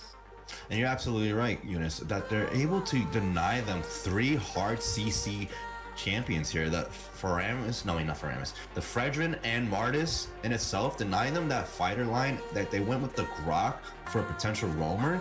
It's really limiting the choices of what ZenX can do to get that hard CC for Arlott to shine here. Oh yeah, definitely, and that's what you want to do. You want to draft pressure away from ZenX to make the Arlott as useless as you can make it, as even though he has gotten a couple nerfs here and there in the patches, he is still a huge disturbance when it comes to that CC and everything else in general. They're going to go ahead and ban out that Link. So I was talking about how they usually ban out the assassins and more towards that jungle route, so they're going to go ahead and pick that one up for the team and go ahead and ban out that Link to prevent any backline dives, which I feel like is very smart. Now, the Eve and the Faramis matchup, Manny, you did harp on it a little bit earlier, but it's either you use the ult to save the rest of your teams for the real world manipulation, or you have to use it to save the rest of your team. So it's either you have to save your ult for it, or you just don't have that ult, which also can be a huge issue for the side of Dark Immortals. And not, like we pointed out, it can be a huge issue. And as they were hovering over Hayabusa, they were wondering if they should go kick heavy. But considering how they already have the Faramis, and like you talked about, either save your team or go with the aggressive play, I think they're trying to lean more to the aggressive play, considering how they locked in the long-awaited Alpha pick. Now, Alpha, as we talked about, should provide that pressure that they need to succeed in these team fights. However, now that I see ZenX going in with that Joy, it might change things, considering how that they're going to have a lot of dive potential, but the only hard CC they have is Franco. So it's going to be really hard to set up powerful plays to synchronize with the Arlott. I was going to give my little bit of an upper vote towards ZenX until I saw that Kaja getting picked up for the side of Dark Immortals. It is a direct suppression against Joy as well. So we are looking at 1-2-1 direct suppression. I would like to see maybe an Ube strat come in from Dark Immortals, as they have a ton of front right there. They have the Alpha and the Glue, and then you have the Faramis, the Saving Grace, just like Weezy, and I love to call that Faramis. And I would like to see an Estus getting picked up, or even a support, which has Wrap. So we are going to see the 2 drafts getting finalized right now. ZenxLotus versus Dark Immortals.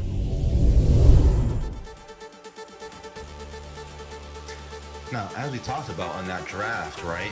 Seeing how Dark Immortals has that heavy front and has a pressure from Kaja, I can't wait to see if they're going to start going and capitalizing their aggression on the early game, or if they're going to dial it back on this team fight here.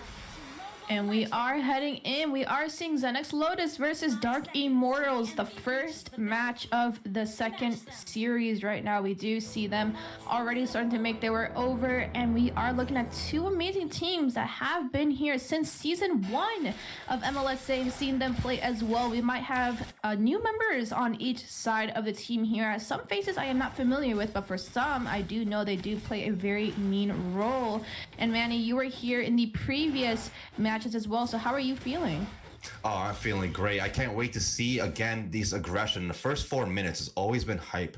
They always either go for the invades or they're going to provide that tower pressure on one of these side lanes and deny the jungler to go to that side of the map. So I can't wait to see on what Dark Immortals and ZenX answers here.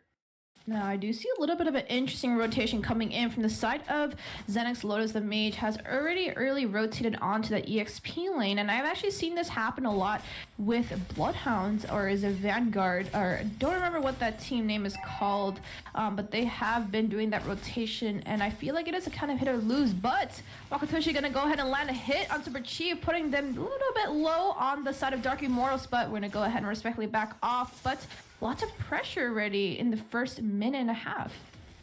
As we talked about, it's all about that early aggression when it comes to this pressure game, right? They got an aggressive early game comp on both sides of the map, so it comes down to see who gives that first blood. And as we talk about the first blood, and we do see a little bit of skirmish happening in that bot side. Wakatoshi doing a little bit of pressure, but top side, Jay getting down dangerously low. Retro has been popped in by Carl. He's to go ahead and get that first kill, but it's going to go into the hands of Glue. VP's Dino. First kill off the board for Dark Immortals, and they are in the lead 1-0. Now, as we talked about, 1-0 going on the side of Dark Immortals and capitalizing on that pressure, able to utilize Glue's spammable ability to get that CC in, and Alpha was able to clean up, get these invades. Speaking of invades, you see Joy coming in, but the Ring of Order has been ordered in by Kaj, and Minnow getting a kill on Joy. Unfortunately, that is a jungler down for the side of ZenxLotus, and looks like this turtle is going to be uncontested by the side of Dark Immortals. Now, as we saw right there, they were to get that jungler out and secure it with no contest on the side of Dark Immortals, able to get more pressure now on this XP lane as they keep diving in. We do see Split Split being activated by the Glue. Is going to go ahead and pick up Jay right now, doing a little bit of damage. Mino in the backside. Final Slash coming out to try and deny Petri being killed in. Mino dropped down dangerously low, but Jay barely holding on to life. But Dino's going to go ahead and secure off that kill for Dark Immortals, making him 2-0. And that is just the menace of Glue doing its work right there.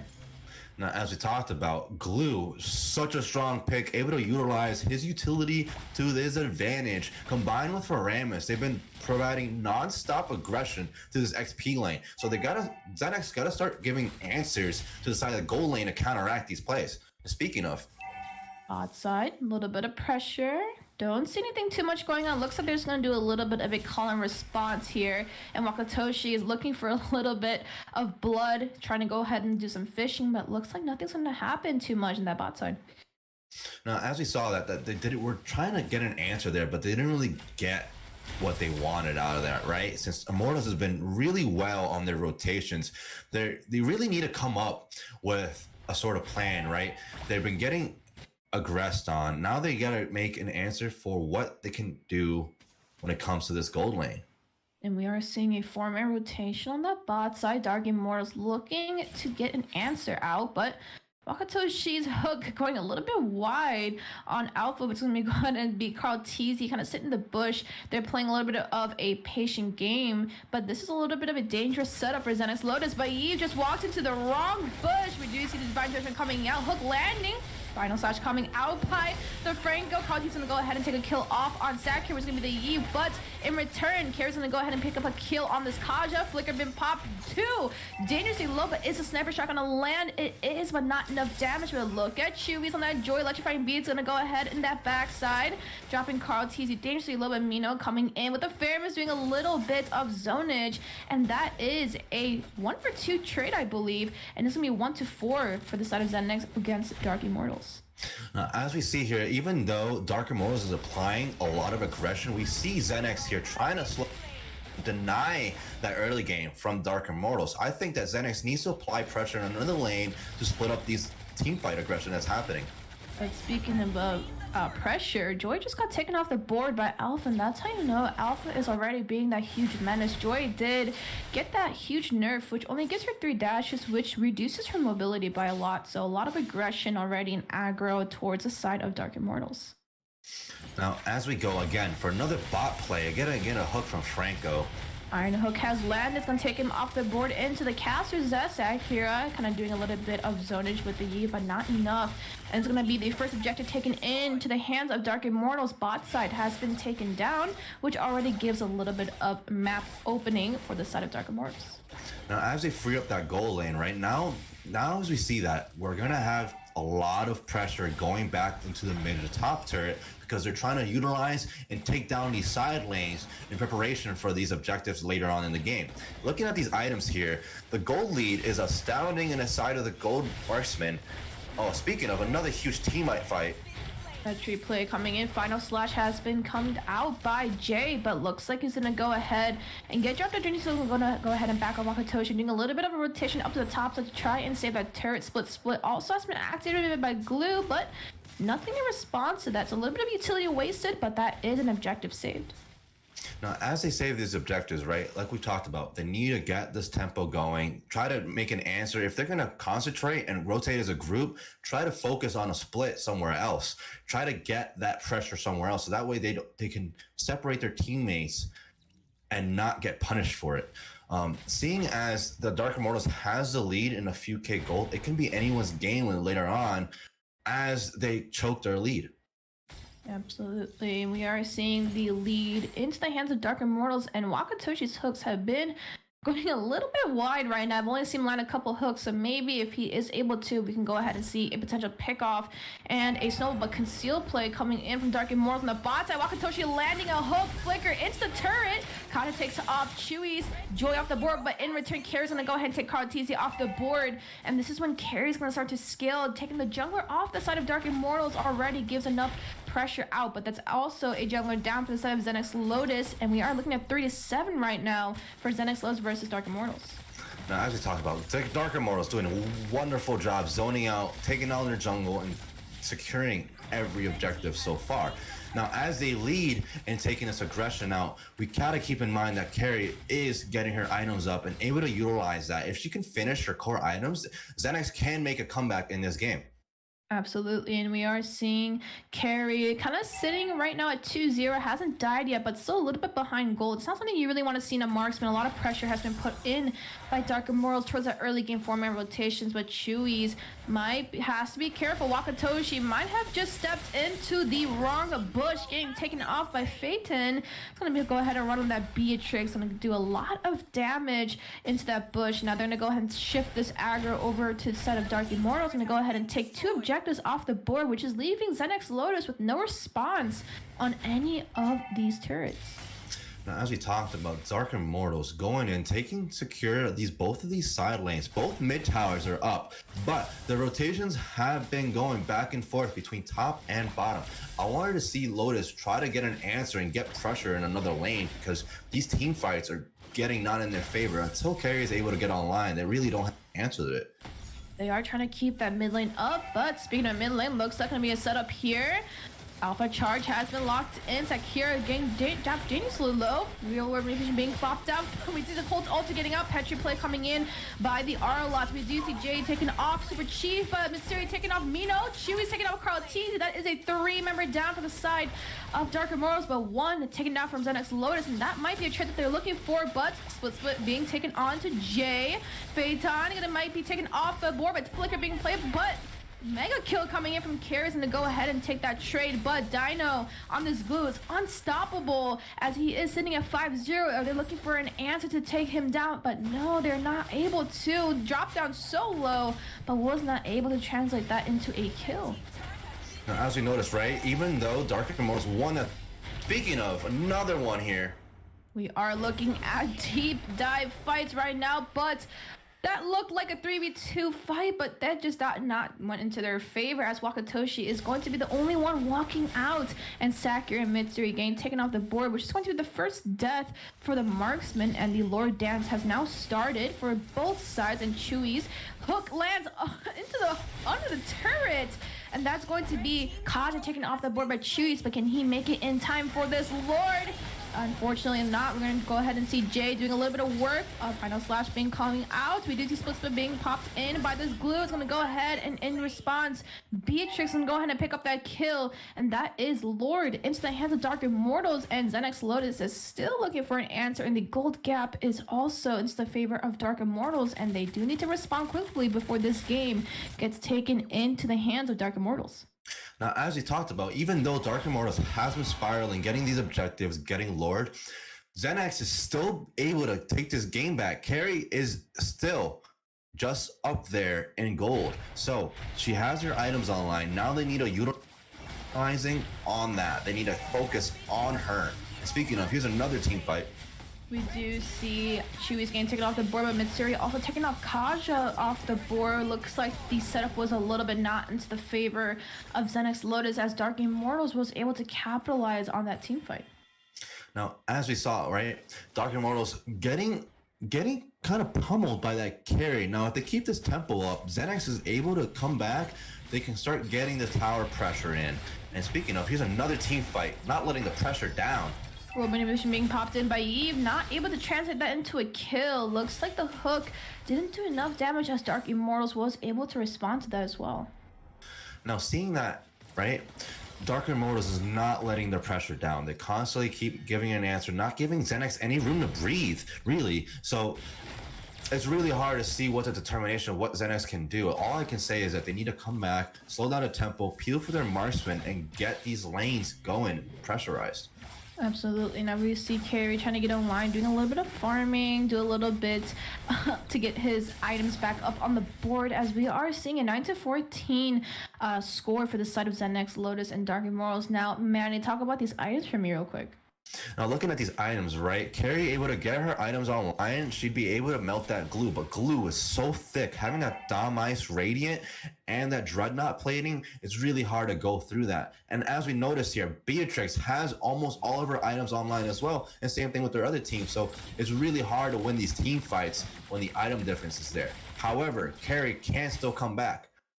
We can see that Carrie is starting to scale up on her items, and looks like she's going to go ahead and lock in the Wind of Nature as her item that she is building right now. But just like you said, the Beatrix is in the most gold lead, sitting at 2-1 as well. So we are looking at similar KDAs from each marksman, which is something you do want to see. But team fight wise, Dark Immortals is definitely into the lead now. Manny, if you had to give a win condition for both sides, especially ZenxLotus, what do you want them to see in order to maybe turn this game around into their favor? I think the win condition here, Kaja has been initiating every single team fight and getting a hook off of their backline, right? And also, if you can bait the Faramis and using his second life, it'll be a greater chance. And speaking of Wakatoshi, I'm gonna go ahead and land a hook, and Carl TZ in the meantime just pick up that Lord split, trying to go into the backline, lock on a J, which is going to be a little bit of a difficult situation. He's going to get taken off the board, unfortunately, by Beatrix once again, and that is a EXP laner down for the side of ZenxLotus. Looks like he dove a little bit too deep, a little bit too much for him to handle, as that Lord is going to start marching down the side of Dark Immortals. Now, again, Dark Immortals providing that pressure, right? So if ZenX is able to deny them that Faramis, it's not the entirety of the team fight. It'll give them a better chance to win these team fights, as Carrie is going to be able to get online even further. However, as we see here, Lord is crashing down. Waves are getting synced. They can't afford to lose any one of their members right now, as Dark Immortals is constantly getting this pressure down. We are seeing Lord come down that top side for the side of ZenxLotus. This might be the last clash that could end this game. We are seeing a coin flip, but look at the flicker being popped in by Kaja. Not able to land a hook, but Wakatoshi's going to go ahead and land that iron hook there. Real British being popped in the back. Let's take off Carl TZ. It's going to be the Alpha Glue. It's going to have to flicker out of there with that split and drop dangerously low. But that is a winning fight for the side of ZenxLotus. Looks like they're going to go ahead and push down this mid lane, as no bodies have been taken off the side of ZenxLotus and only one taken off for the side of Dark Immortals. Now, this is the dangerous part of the game right here, right? If ZenX is able to farm it out, they can make this huge comeback once they see that Dark Immortals capitalizes on a mistake. But that's the thing. They need to capitalize on a mistake. They need to either bait off the Faramis ult or make Kaja with his ultimate here for that suppression. And that's what's really killing them, is those two utilities has been denying them the chance to come back to these team fights. Iron Hook lands. Ruler Animation has been popped in the backside, zoning out the Faramis, but Mitsuru's gonna go ahead and take a kill off of Kaja, and that is another pick off for the side of ZenxLotus. But looks like they're gonna try to shove this mid lane, but Glue is gonna go ahead and use a split double flicker pull coming in from Faramis. Cold ult has been popped out, but Alpha Charge being locked in by Carl Teasy, dropping all the members of ZenxLotus really low. Look at Glue in the backside.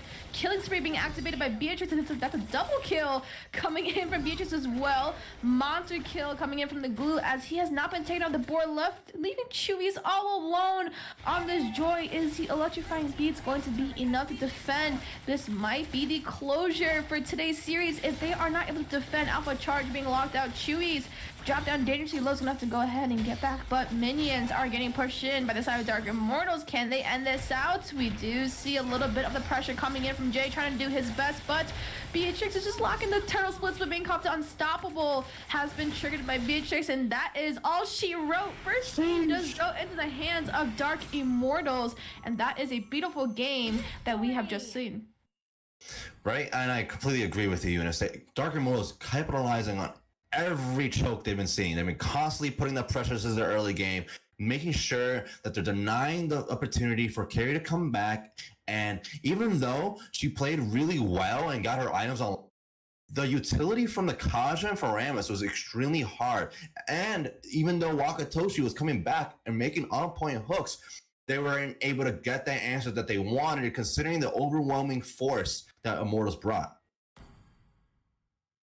Absolutely. Now we are looking at these little bit of stats here, right? Sakura doing the most amount of damage for the side of ZenxLotus, but wasn't able to equally translate into the rest of the team fight. But Phaeton on this Beatrix is going to go ahead and do the most damage. But congratulations to the side of Dark Immortals. You do take the first match of the series. Man, what a game. Dark Immortals from that Immortals trilogy able to take the first match of the second series, but that was a lot of back and forth. We got to give credit over there to that Franco, though, man. Those hooks were crazy, but just wasn't enough to stop them with that domination. But like you said, this is the best of 3. What do you guys think ZenX has to do to turn this back around in their favor? Their draft. I genuinely just think it's their draft. They did have all the answers, but Joy wasn't having a good time early game. Alpha was just getting buffs left and right. So maybe if they change up their draft, have a little bit of that early game push and the early game spike, they should be able to shut down Dark Immortals and possibly see a game 3 for this series today. And I absolutely agree. And personally, I'm just saying it out there, banner play for Faramis. Faramis has been super crucial in these team fights, and combining that with the Kaja has just been so annoying on these teams. And especially, even though the ZenX had that answer with the carry, they did not have the hard CC to lock in and able to peel for her. Yeah, I think it's an excellent read on that, and hopefully, we've seen a little bit of a turnaround. I like seeing matches go to a game 3, and I think both of these teams have the capability to do so. So, ladies and gentlemen, don't go anywhere. We'll be right back with you guys for the second game. I've been mortified, fortified, feeling like a Mordecai. I ain't regular, feel like Jordan wearing 45. Traumatized, victimized, seen some of my die. Knock you off a base with a bat when them slide. Homicide, genocide, televised, emphasize, perpetuating war. Tell that nigga he gon' pick a side. Hood ties from hood lines, my nigga doing dope lines. I'm running to the cops, that's a big exercise. Don't run into the cops, that's the motto. I don't see it coming to an end like legato. Get chipped like staccato, send a wave through the hood, now it's sounding like vibrato. Why you eat bread with avocado? We be trying to dodge shells before it landing our tomato. Singing all my sorrows on Apollo. I've been trying to pave the way, but they didn't tell me it was potholes. America ain't dreaming, it been scheming when the birth of a nation came from black. We all know it's black genius. Everybody love the culture, they be black by convenience. Hold on, my killer. You talking way too much conscience. Speak about some girls or some money or some diamonds or something. I'm not telling you to rap, not to rap how you rap, but make something we can vibe to. Sounding like a real anthem. Shawty saw my wallet, now she think I answer. Whoa, telling me she wanted me to hammer. Trying to get saved, baby, I am not the answer. No, I can never trick.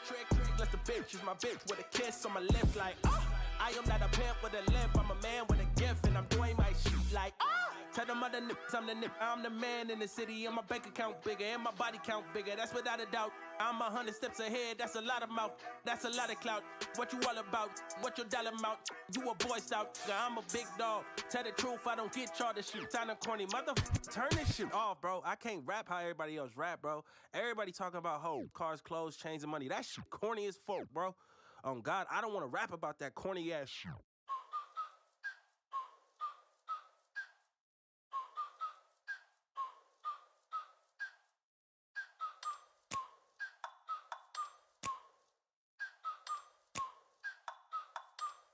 Like, ride with me if you ride with me, you can slide with me if you feel like 550 on the 5 sticky, come get high with me, that's a deal, right?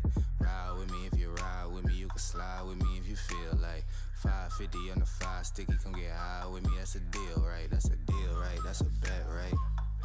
That's a bet, right? That's a deal, right? That's a deal, right? That's a bet, right? That's a deal, right? That's a deal, right? That's a bet, right? That's a deal, right? That's a deal, right? Ayy, coming down like precipitation. I ain't never met a limitation. Hate plotting my elimination. Gotta go to Google for the information. I'm a superstar, so I gotta shine. Top dollar be the bottom line. Bottom feeding niggas out of line. Turn your heart rate to a dotted line. Yeah, my zodiac probably dollar sign. Got the energy to win it, my nigga, I'm feeling great. Got a date with destiny, focusing on my fate. I don't give a fuck what you rapping, you been a fake. I'm everything that they ain't, it can't be, it won't be. Wanna see me fall, I can't go, I won't leave. Coming from the block with plain clothes and police. Straight up to the top with bankrolls and rollies. Ride with me if you ride with me, you can slide with me. Ladies and gentlemen, welcome back to the explosive second series of today. ZenxLotus versus Dark Immortals. Dark Immortals able to take the first game. I'm pumped up. We got to see a bunch of iron hooks, some Kaja gameplay as well. We were able to see ZenxLotus be taken down by Dark Immortals. Looks like they're kind of on the rise as the doors have opened up for Season 3. Man, are you ready for this next match, Manny? Oh, I'm excited and I'm ready. Like we saw, Dark Immortals able to choke out a lot of points in the match, but it could have been anyone's game. It just considers the draft. Now, I really need to see this Paramus banner played when it comes to this draft, right? Seeing that as it may, we need to get more hard CC options. It feels like the draft is being really crucial into what potential these teams can bring, and not having enough hard CC is really killing the potential that ZenX can bring. Well, I mean, you mentioned the draft, and I think both these teams are ready to go again, so let's see what ZenxLotus is going to bring to the table this time. Can they stop the reign that we've been seeing Dark Immortals perform on for the first match? We are now jumping into Game 2. Yeah, I think, I don't know. It looked pretty solid from both sides of the table. I want to say, I don't think it's going to be a one-sided story. I think ZenxLotus is a team that definitely knows how to learn from their mistakes. So we'll see what happens. But this is match point. Dark Immortals is in a great position to possibly get the sweep. We've already seen one sweep today. Are we going to see history repeat itself? Or are we going to see ZenxLotus break the mold? Now, as we talked about, I think ZenX can make a comeback in this game too if they play the draft right, considering how the only weakness they had was the CC and utility that was being provided from Immortals. So if we can see that hard CC lineup, or even a support where you can get heals off with Estes and stuff and deny them their hard CC, or even a Diggy to deny them all that, you know, but the key factor is Paramus. Paramus for me has been the MVP of this both series. He's just been super crucial in these team fights and the aggressive plays that has been provided by the team having him on there. Yeah, I think that's a great pick. The Paramus, it provides that sustainability. Like we said, it's a flex hero. You can run in the mid lane, you can run it as the roam. It keeps draft pressure on the opposing side because they don't know which way it's going to go. So looking at the ban so far, I mean, the Fredgen being taken off the board alongside the Fanny, I feel like that's kind of opening up a lot to be slotted in for ZenxLotus, who is on the reactive side of the draft. So not sure if that's the wisest decision, but time will tell. We are going to see the Valentina taken off from ZenxLotus as well. One of those mages who we don't really see nowadays, at least for the first 2 days of MLSA Season 3. Valentina hasn't been able to walk, and it's like teams are not dealing with it. But something that we, I guess, typically see nowadays is more focus on the artillery mages. I feel like every single game we watch, at least in North America, there's always a Farza or an Eve. Maybe they'll change it this time around. But you're right though, Weezy. It's been all about the artillery mage meta, I feel, as well been provided because of the fact that they can give you that utility that you need to win these team fights, and if not, you can get great picks off of that and deny the enemy team from their aggressive play because you're getting all that zonage, right? But looking at these bans from Dark Immortals, they're getting the tanks a lot, the Freddy and Fanny away. Now, I know that the Fanny and Freddy are respect bans and the tanks a lot, but again, we don't see Faramis getting banned here, so it's either a pick or what. But they did decide to get the glue out, considering how he was a menace in that first early 3 minutes of the game. Yeah, glue's always been a problem. Like, I don't know when Mobile Legends is gonna send a nerf his way, but that man is just insane on how sustainable he can be. But you mentioned the Faramis, you kind of manifested it into reality, as it is gonna be the first pickup for Dark Immortals. As we said, Manifester, that's it. But Zenx getting that Arlot. Now Arlot, he needs that hard CC if you want to synchronize, and they're debating on it, but they went with the Beatrix first pick, denying Immortals that Beatrix. So let's see what Dark Immortals are going to come up with the Faramis composition here. Yeah, you are going to see hover over that Thomas, maybe possibly picked up somebody we haven't seen in a little while now. But was that Arlot that just walked through the draft? Wow, unnoticed as well and left unchecked, and that may be the key piece that ZenxLotus needs to be able to take this match and even out the series. And you're right, and if they can get the hard CC to synchronize with Arlot, like a Minotaur, an Atlas, heck, even a Belleric, you're gonna be able to provide just all of the marks that he needs. Now he just needs that survivability and sustainability. Is the proof that I'm still and alive. Speaking of pain, speaking of sustainability, speaking of a marksman who knows how to be flashy in that gold lane and on the... No, I'm kidding. Every time I see Brody, I gotta give him something crazy. But anyway, Brody has been slotted up for Dark Immortals. That is gonna be their marksman locked in. They went ahead and went for the Yuzong as well. It's gonna be a Yuzong up against the Arlot in the XP lane, and I really want to see how this goes. Arlot, one of those XP lanes heroes that are very hard to take down. I mean, we've seen the glue dominate. The glue got banned out. The glue was not on ZenxLotus' favor. But now we're going to be able to see them pick up a key piece in the XP lane. This time to work with them, not against them. So we'll see how the Arlot plays into the Yuzong. I think it's a really good pick, and you topping that off with an Akai who has a heavy spin to give him those additional marks for the CC. They may be in for a treat. Now, Akai is a very wonderful pick considering how he can apply the marks and pin down the enemy composition into a wall, denying them the fact that they have other hard CC. Akai can push them away and then disrupt a lot of their abilities. So that's a very well pick right there. But again, we gotta see that chained up. What are they gonna do with their mage? Are they gonna go with an artillery mage? Are they gonna provide more crowd control? Personally, that YZ pick is definitely gonna be a threat considering how he can dive in, disrupt as well, and provide sustainability with Faramis' second life there. So it's kind of turning out as an even draft right here, Weezy. Yeah, I mean, you're looking at, again, a CC, a team-oriented composition for one. This is more going for those neutral objective type compositions. It's not full dive, but it also has dive capability, right? You have the Akai who can wrap around a turret, use that heavy spin, push him into his teammates, kind of like you mentioned, dive in, get a pin on the wall as well. You got the Arlot who can provide the CC needed for Beatrix to be in the back line and burst everybody down, or Arlot to be able to clean up the kills. But when you look at Dark Immortals, kind of similar situation, right? You got the Yuzong. I like to say a jack of all trades. He has CC, he has mobility, he has sustainability. He has that Petrify as well to be able to get a great stun when he does drop into the back line with Black Dragon. And then you top that off with some more sustainability provided from this Faramis, and they haven't even picked their roam yet, right?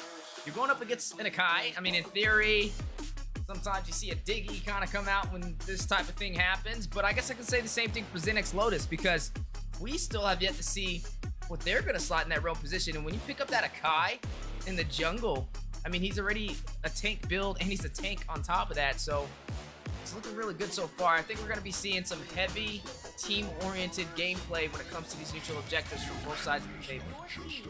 Now, as we notice here, they banned out the Franco and Atlas, denying them hard CC, but Immortals denying them that pressure mid with the Lilia. I do think that if Immortals picks up STs, it's gonna be harder for ZenX to apply all the dive that they want to do with Arla and Akai, considering how they already have the Faramis, and the combine that with the SDs is going to be extremely hard for ZenX to paddle that. But again, what are we going to see for mages? They're leaving mages for last pick, so it's going to be really interesting considering how we didn't see the Give of Farza yet. So what would you decide that would be potential picks here, Wheezy? Oh, I mean, this is a hard one, right? I mean, if you're looking at ZenxLotus, I mean, they have flexibility with their draft just because they slotted in that Akai. I mean, it wouldn't hurt them to throw some sustainability in. They could go for a Ube strat, throw support to top it off, kind of match the heals that's provided by this Faramis if they really wanted to. I mean, shoot, Estes is even on the table if they really wanted to do something like that. But if not, I mean, they still can go in for, I mean, Kaja's still available. You could take the Kaja right here. You can go in, grab the Faramis, possibly take him down, and there you go, eyes on the money. Looks like that is the game plan for ZenxLotus. And that's a very good pickup right there, because if they didn't, I believe Immortals would have picked up that Kaja, deciding the fact that they wanted to deny them that direct suppression. Kaja is going to be extremely impedimental for their for the team cop here, considering how they have that Arla. But again, they've just picked up the Kufra, and they're debating on either Alpha or Xborg. Right there, having that Kufra there is going to deny Arla from dashing everyone in his team if played properly. So it's a really strong composition I see that Immortal picked up. But I can't wait to see what ZenX has for their mage here. Yeah, I mean, looking at what they have so far, right? They have conal damage provided over there by the Beatrix. They have CC, what they sweep over there from Arlot. They got additional CC from Akai and from the Kaja, so maybe a little bit of artillery may work in their favor. I mean, Farza's still on the table, but I mean, Farza may be a little hard here though, because they do have a dive composition now that they've locked in this Xborg, and to top that off, they locked in a Kufra as well, but they're still gonna go for artillery, which is a little bit of a surprise to me, considering how much of an upscale battle this may be. I mean, the Kufra can jump on you, the Yuzong can drop on you, the Xborg can use that last insanity, rush in like a flaming tornado. So I don't really know how well it's going to work out, not to mention they have the Faramis who can keep the team alive inside of that manipulation when they're grouped together in that 5x5. So I don't really see this working in ZenxLotus' favor, but we are going to be jumping to the game. This is match 2, Dark Immortals up against ZenxLotus. Match point in Dark Immortals' favor.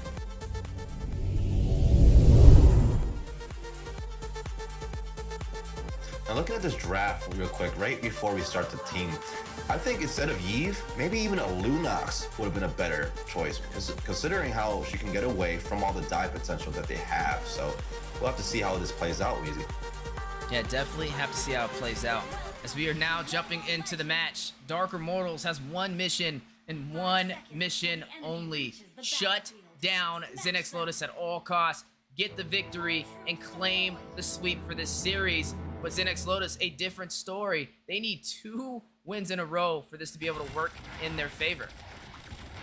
Now, as we've seen, are they going to be able to break the sweep here? And I believe that they do have a strong chance, considering the fact that both teams have a strong composition, leaning in the favor of Dark Immortals when it comes to the team fights, considering how they have that Faramis survivability with Xborg as well. It's going to be really hard to contest these objectives here. Yeah, and that's what we want to kind of see it play off with. I mean, they're running the Xborg, and I feel like the Xborg, personally, is more of an X-Factor type of playstyle, right? It's either going to work out really well or really bad, and it's just going to depend on the player. Sometimes we see teams get a little wild with their drafts and get creative, but then they don't live up to what they drafted, and hopefully we don't see that story today. I'm going to definitely be keeping my eyes on Carl Teasy. Now, as we notice here, we haven't seen the invades yet. So, speaking of, I'm going to bite my tongue as the Kai just sneaking in to see get vision here. But both teams are playing well. They're just trying to provide vision to each other. Not really an aggressive play happening, so. Oh, but may have spoke a little too soon. You are going to see the fire missiles go out with the fire stakes onto Jay, trying to serve him a 5-star meal over there. But a little too early, right? I mean, the X-Borg does have the conal damage. He also has the sustainability. Definitely hard to melt down. But the problem is, if he falls short and he gets picked off early, it's going to be very hard for him to catch back up in the mid phase. And as you're right, as we lean on towards this first turtle here, they're going to go lean up XP side and see what they can come off. Akai getting picked off here. You are going to see Akai taking some damage. Turtle has spawned in. Carl Teasy's going to go ahead and try and pull the aggro. A battle over custody. Now, who owns this turtle? Is it Chewies or is it Carl Teasy? As you are seeing both of their teammates circling around for this first objective. Ring of Order going down. Things may be heating up here. Black Dragon hovering around from Vivi. There goes a heavy spin. Stun onto the wall. Manipulation drops down. Carl Teasy secures the turtle with the retribution. Sakura finds Paramus. Vivi takes down Chewies and Jay finds Carl Teasy, but look at the Dragon Tail shot as it's activated. Sustainability in full check. Vivi trying to get another pick off, trying to find a kill. 2-1 on the board. ZenxLotus taking the first 2 kills, but losing first turtle. Now, as we talked about, right, that well-played positioning from the Borg, able to get his ult off and be CC immune as everybody was clumped together there. Sakura had a wonderful real-world manipulation, but it was just not enough to secure the objective. However, they did get the team fight win there, so it was a really good braid. Yeah, and that's the thing, right? We kind of mentioned the X-Borg. He has to have a great early game for it to really work out, and to be able to take that first turtle is definitely a great start. And speaking of great starts, to flicker in, the Time's Revenge onto the wall for the stun onto Misery, but now Misery is what they wrote as Sakura finds a kill, is going to shut down Super Chief, but an amazing set that he provided for his team, but definitely a high risk, high reward, as you are going to see Big Ten rush in, trying to chase down Keep, unable to seal his fate with that final hit. My mouth dropped as soon as I saw Kufa going for that flicker set. It was beautiful. And as we see X-Borg not wasting any time and try to claim play, but getting picked off himself here, as it was very risky. As we talked about, that Borg needs that good early game to scale towards this mid to late. So it's looking at the side of ZenX here. They're playing very well when it comes to these counteracts, when it comes to these plays. So I'm really liking the second game so far, Easy. Yeah, me too. You know, I was kind of thinking, which way is this going to go? How is the X-Borg going to play into it? And, I mean, he did fall right there, so if he's not careful, he will find himself in a hole that he can't get himself out of. But he got that first turtle. His team is looking a little promising.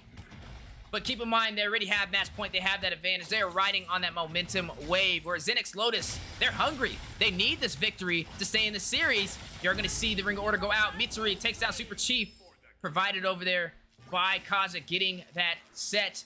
One member down for the side of Dark Immortals as the turtle is now in play. Carl Teasy trying to secure the second neutral objective in favor for Dark Immortals, and he does it with the retribution. An easy pickup. You're going to see Last Sanity go in. He picks up a kill as well. Finds Sakura. Heavy spin from Chewy's trying to get out of there.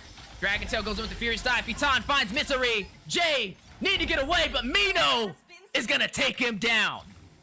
Oh my gosh, what a team fight right there. Very well played on both sides right there, even though, again, got the objective secure. That real world manipulation and Akai able to pin down the enemy. It was just an even trade on both sides of the front. Yeah, an even trade indeed. 5-5 on the board, but 2 objectives going left unchecked to Dark Immortals. Fitan is going to go ahead and claim a turret as well. Man, things are heating up really quick. Still can be anybody's game. But Fitan on the bottom side, we got to keep in mind, he's the marksman. Not just any marksman, but he's Brody. You know how we get when we talk about Brody. Taking that first turret on the bottom side is going to put him in a slight advantage over Mitsuri when it comes to the gold lane. As we talk about, right, Phaeton, I wanted to see his items advantage right now. See how they got that gold difference taking on that first tower is going to be extremely key when it comes to the later team fights for Immortals, as he goes and switches lanes with the top laner, get more gold. Speaking of, another team fight happening mid. Ooh, Super Chief with the super miss. Mystery's gonna take him down. That is gonna be one member falling. The roam for Dark Immortals. Do they falter or do they continue this push for the mid lane? As you said, ZenX is super hungry, making sure that they don't mistakes that Immortals is making with that whiff coming from the Kufa there. They're able to capitalize. Having that Kai able to just make that split-second micro CC was just enough for the team to capitalize on that, right? So as we get up to the second turtle, we got to see if ZenX is going to be able to take off this third objective here. Yeah, turtle has spawned in. You know, they're able to get 2, but it's the third time the charm. Will they be able to get this again? And it looks like it will be left unchecked. Carl Teasy with the retribution secures the turtle for Dark Immortals and may be able to secure a kill. Keep is going to get out of there just in time. It was almost bursted down.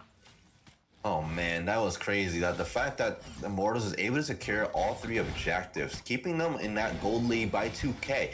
And if they didn't get any of these objectives, we can think about how much gold that ZenX could be even ahead by. Speaking of ahead, Super Chief ahead of his team gets a knockup. Vitan finds a turret yet again, just stacking this gold. Keep finds Super Chief. Vivi finds Mitsuri. Carl Teasy finds Chewies. Picks up a double takedown. Keep. Vivi takes down Sakura. Almost a full wipeout.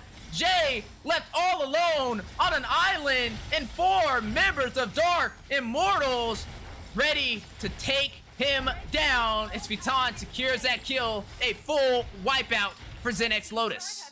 Oh my gosh, YZ just sent them all to the island of relevancy right there. Going in with Paramus' ult, combining and destroying ZenX under the tower. And that was huge on the side of Immortals. Able to take this snowball, get that tier 2 tower on top side and mid side. Is leading on the side of Immortals right now. But again, we saw ZenX is trying to play on a slower tempo, play through their strengths and capitalize. Even though that one team fight was in Immortals' favor, it still can be in the balance as ZenX has been playing a good early game. Now, as we look at these items, we see that Brody able to take the head by storm, getting his items in there. YZ catching up right behind him. It's going to be really hard to catch that Brody. If Kaj is able to suppress him, it's going to be really strong, especially since he's the only one that has that gold lead. Yeah, and you got to be very careful as they're definitely on a slippery slope. And they may find themselves at the bottom of the hill very fast if they do not find a game plan. ZenxLotus, Super Chief, just rushing in. I can just feel the force over there from his Tyrant's Revenge. He's just waiting for that explosive set. And ZenxLotus definitely has to keep their eyes on him. As you are seeing the battle in the Lord Pit on the way. All neutral objectives has gone into Dark Immortals' favor. Not even going to go for the Lord. They're going to go in for the kills. Almost takes down Keep. No, Dino still rushes in. Almost hits the mark. Keep goes back to the base, but Sakura not able to get away. Mino takes down Mitsuri. Alter activated. Vivi finds Sakura. Jay taken down by Vivi as well for the double kill. And this will create the opportunity for Dark Immortals to take this Lord yet again. Another neutral objective, uncontested. Man, Super Chief, like you said, he was hungry for these. And capitalizing on that set from him, Vivi going in and making a set of his own, disrupting their team like we talked about earlier in the day.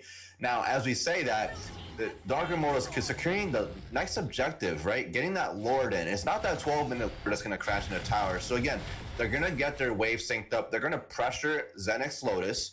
Now ZenX needs to play more defensive on a defensive tempo, get these picks off the Kaja, be aware of the map pressure that's happening, and not get caught in these bushes as Immortals is setting up for this later part of the game. Yeah, only 10 minutes in. And right now, the map is in Dark Immortals' favor. Lord pushing his way up the top side. Stripped down to their inhibitors for the bottom and the top lane. And it looks like Dark Immortals is now going to try and crack open the base. Now, seeing as that Lord is trying to crack open that base, we're seeing ZenX responding to it, applying pressure from Immortals on all lanes, right? So it could be Immortals' game to close out if they dive in, but it's going to be risky as ZenX is waiting for capitalize on Kaja's suppression here.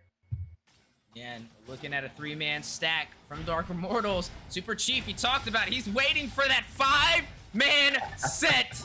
He's going to get it at all costs. He doesn't care. It costs him his life as he is the roam, and that is his job. But ZenxLotus now forced on the high ground in their base, defending, trying to not allow Dark Immortals to enter. They have to keep these inhibitors intact. And you're right, they need to keep their inhibitors intact because once one tower falls, they don't even need to pressure that lane anymore. Minions will take care of it. Dark Immortals is going to be able to capitalize on that. Now, as we take a look at these items again, we still see Brody and YZ ahead of their team. Now, actually, the jungle keeping up with gold with them as they finalize their items going to full build. ZenX struggling to keep up with the gold, so they need to start farming up and not go for any of these hungry plays that Immortals is trying to bait them into.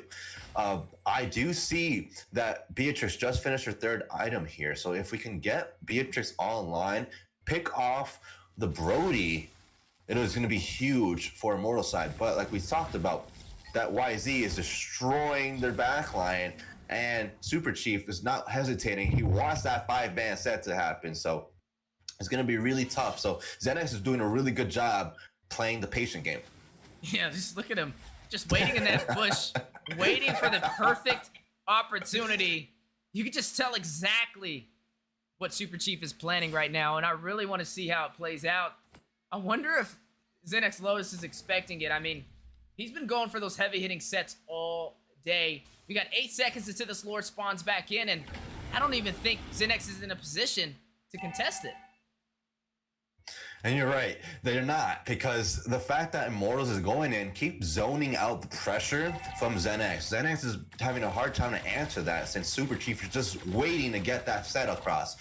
But it's going to be up to Kaja here to get a crucial pick as we see them try to contest this Lord. And Chewy's going to risk it all. Has the heavy spin, but falls short. Viton with the torn apart memories is going to take him down. Carl TZ claiming the Lord with the retribution for Dark Immortals.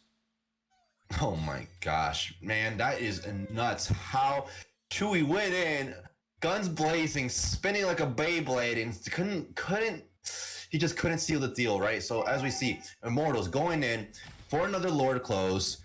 ZenX is trying to get as patient as possible and not fall for this 5-man set that the Chief is waiting to make. So when it comes down, they got to get that Lord, not let that crash into the tower. If they're able to capitalize on that, they can survive another wave and try to get that late game Lord to happen. And speaking of late game, slowly getting there, 14 minutes in, Lord making his way on the bottom side. Can Dark Immortals crack open the base? Yes, they can, as you are going to see the Lord make quick work of it, but now taking some damage of his own. BB on the top side is going to clear the inhibitor, leaving them only with the mid to defend ZenxLotus as down goes the Lord.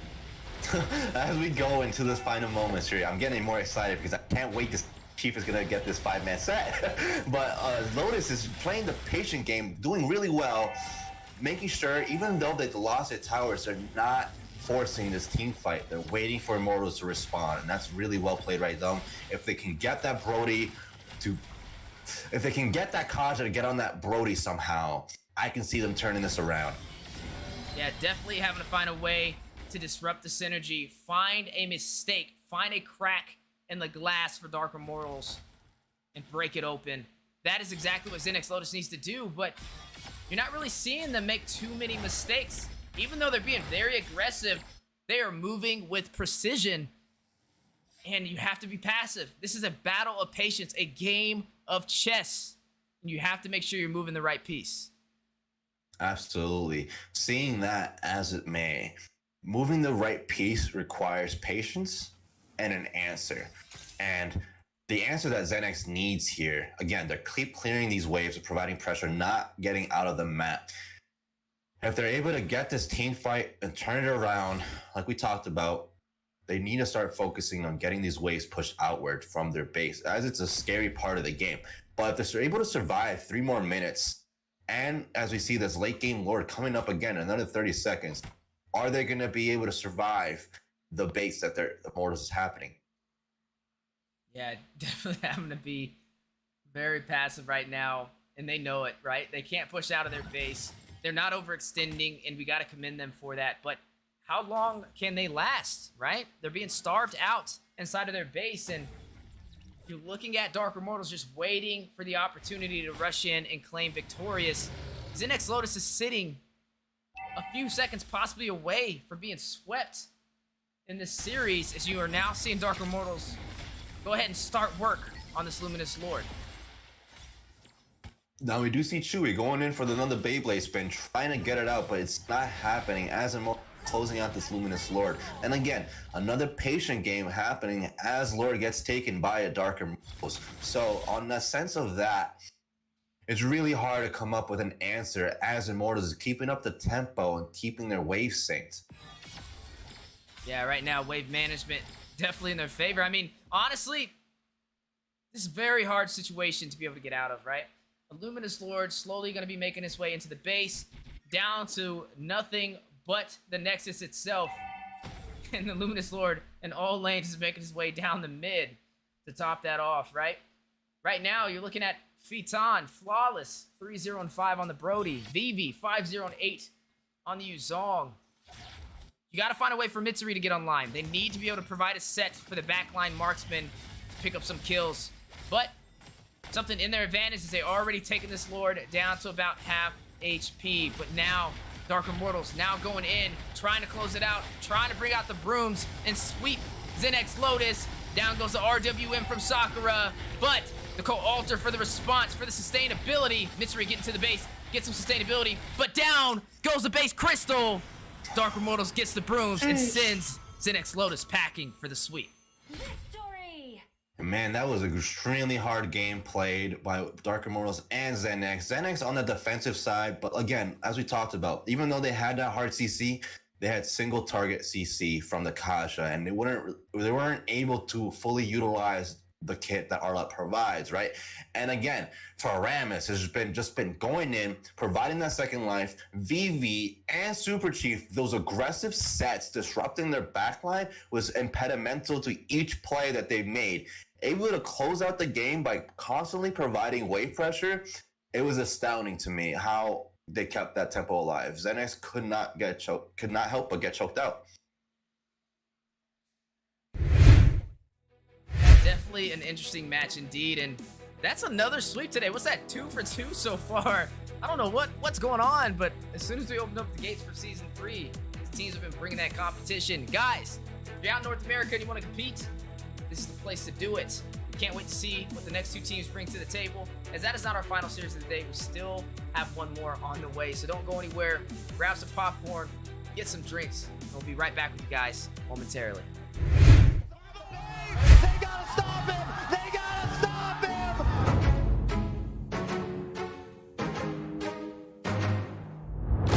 That player, Immortality pops, who able to find Yato.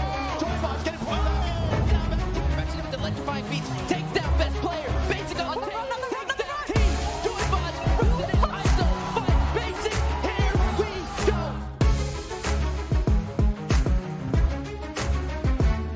Work, but ISO now. That's a big jump. He lands. Best player on the run for the first time. OP. Right away, gets the move. Takes it to the make of time. Down goes Mobazane. Joybox getting dangerously. Oh! Another hook. This is bad. And comes the Cult Altar though. Yato able to save the day. Shark. But wait, the rest of OP's here. You walk right into him and down you go.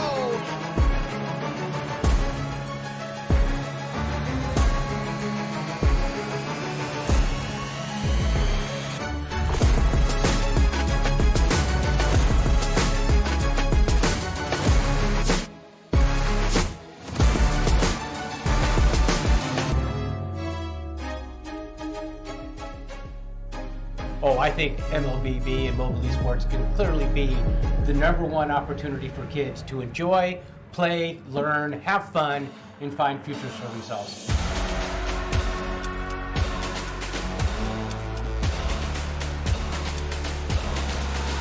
Sometimes I hunt for the stone just to weather it. Prefer them deadly than challenge accepted. And don't get too friendly, my motives are treacherous. There's a thin line between pain and what pleasure is. And on that thin line is me leaving them breathless. Make them aware is their moment of reckoning. Used to be less of a wreck, now I'm reckless. I'm the best and I still get the best of them. Hold up. Always been the one that got them heroin. Still get a little bloodlust every now and then. Beckoning, follow him, or fall to him like they all doing. I follow my own guidance. I follow my own guidance. Still woke up and chose violence. When I talk, they all silent. ASEF's vision is to give all students an opportunity to learn about career pathways that they can have in esports. For some, it's being an elite gamer, playing games like MLBB. For others, it's casters, it's streamers, shoutcasters. all these different career opportunities. And so that's what NASEF is doing, is providing career pathways and opportunities for all these students.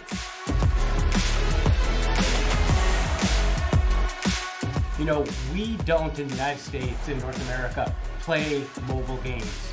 And it really is, when we traveled around the world, that's what everyone plays.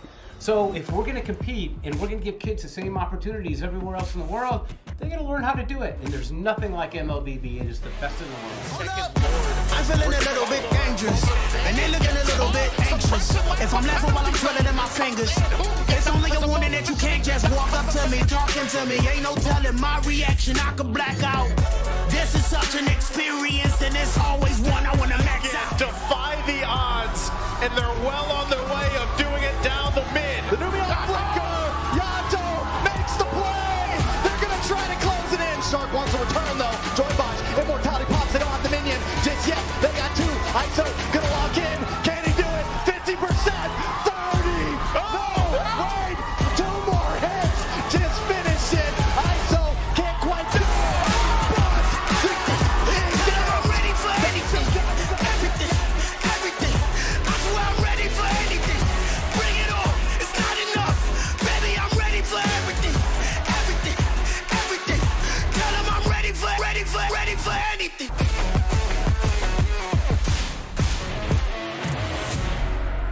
6 years, Southeast Asia have been the conquerors of the land of dawn. But now, new competitors have arisen, hungry to vanquish C's dominance. 12 teams will come to battle. Only one can be champion. In this MSC, the 12 qualified teams compete in 2 stages. First, the group stage, and then the knockout stage. The group stage starts with a draw. The champions of MPL Indonesia, MPL Philippines, MPL Malaysia, and MSC 2023 Myanmar qualifier are placed in Pool 1. All other competing teams are placed in Pool 2. Pool 1 teams will be distributed across 4 groups: A, B, C, and D. The other 8 teams will be drawn randomly into the other groups. Teams from MPL Indonesia and MPL Philippines will not be drawn into the same group, making sure things stay challenging. Each team will fight each other once, with the winner of each match decided in a best of 3. Only the top 2 teams of each group will advance to the knockout stages. As for the knockout stage format, it will be a single elimination bracket, with each team fighting in a best of 5 series. Teams from the same group won't be drawn into the same knockout matchup. There is no second chance. Losing teams are eliminated from the tournament until it comes to the semi-finals, where losing teams fight for a chance at 3rd place. But after the semi-finals, we come to the grand final in a best of 7 matchup. The knockout stages will take place over 4 days, from June 15th to 18th. No matter which side you stand for, let your voices roar and carry your team as they fight for honor, glory, and victory. Witness history in the making as we see the world this MSC in Cambodia.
faith, the next fight awaits. A tiger. A tiger. Ready for a fair fight?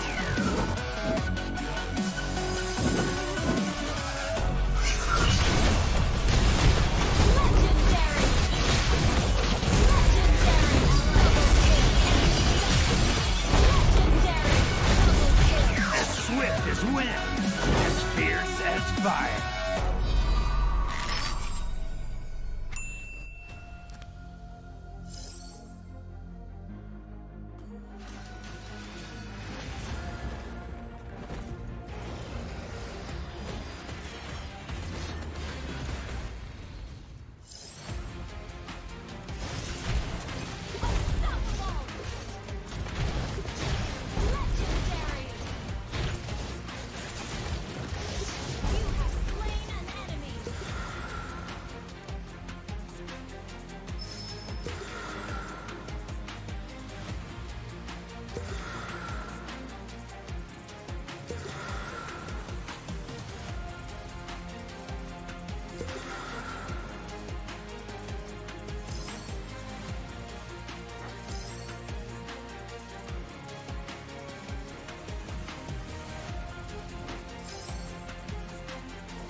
Never look back if you have nothing to regret. Loneliness never bothers me. Never look back if you have nothing to regret. Let my will bend the earth!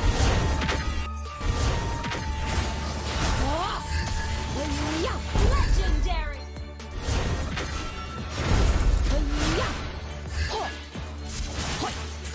Let my will...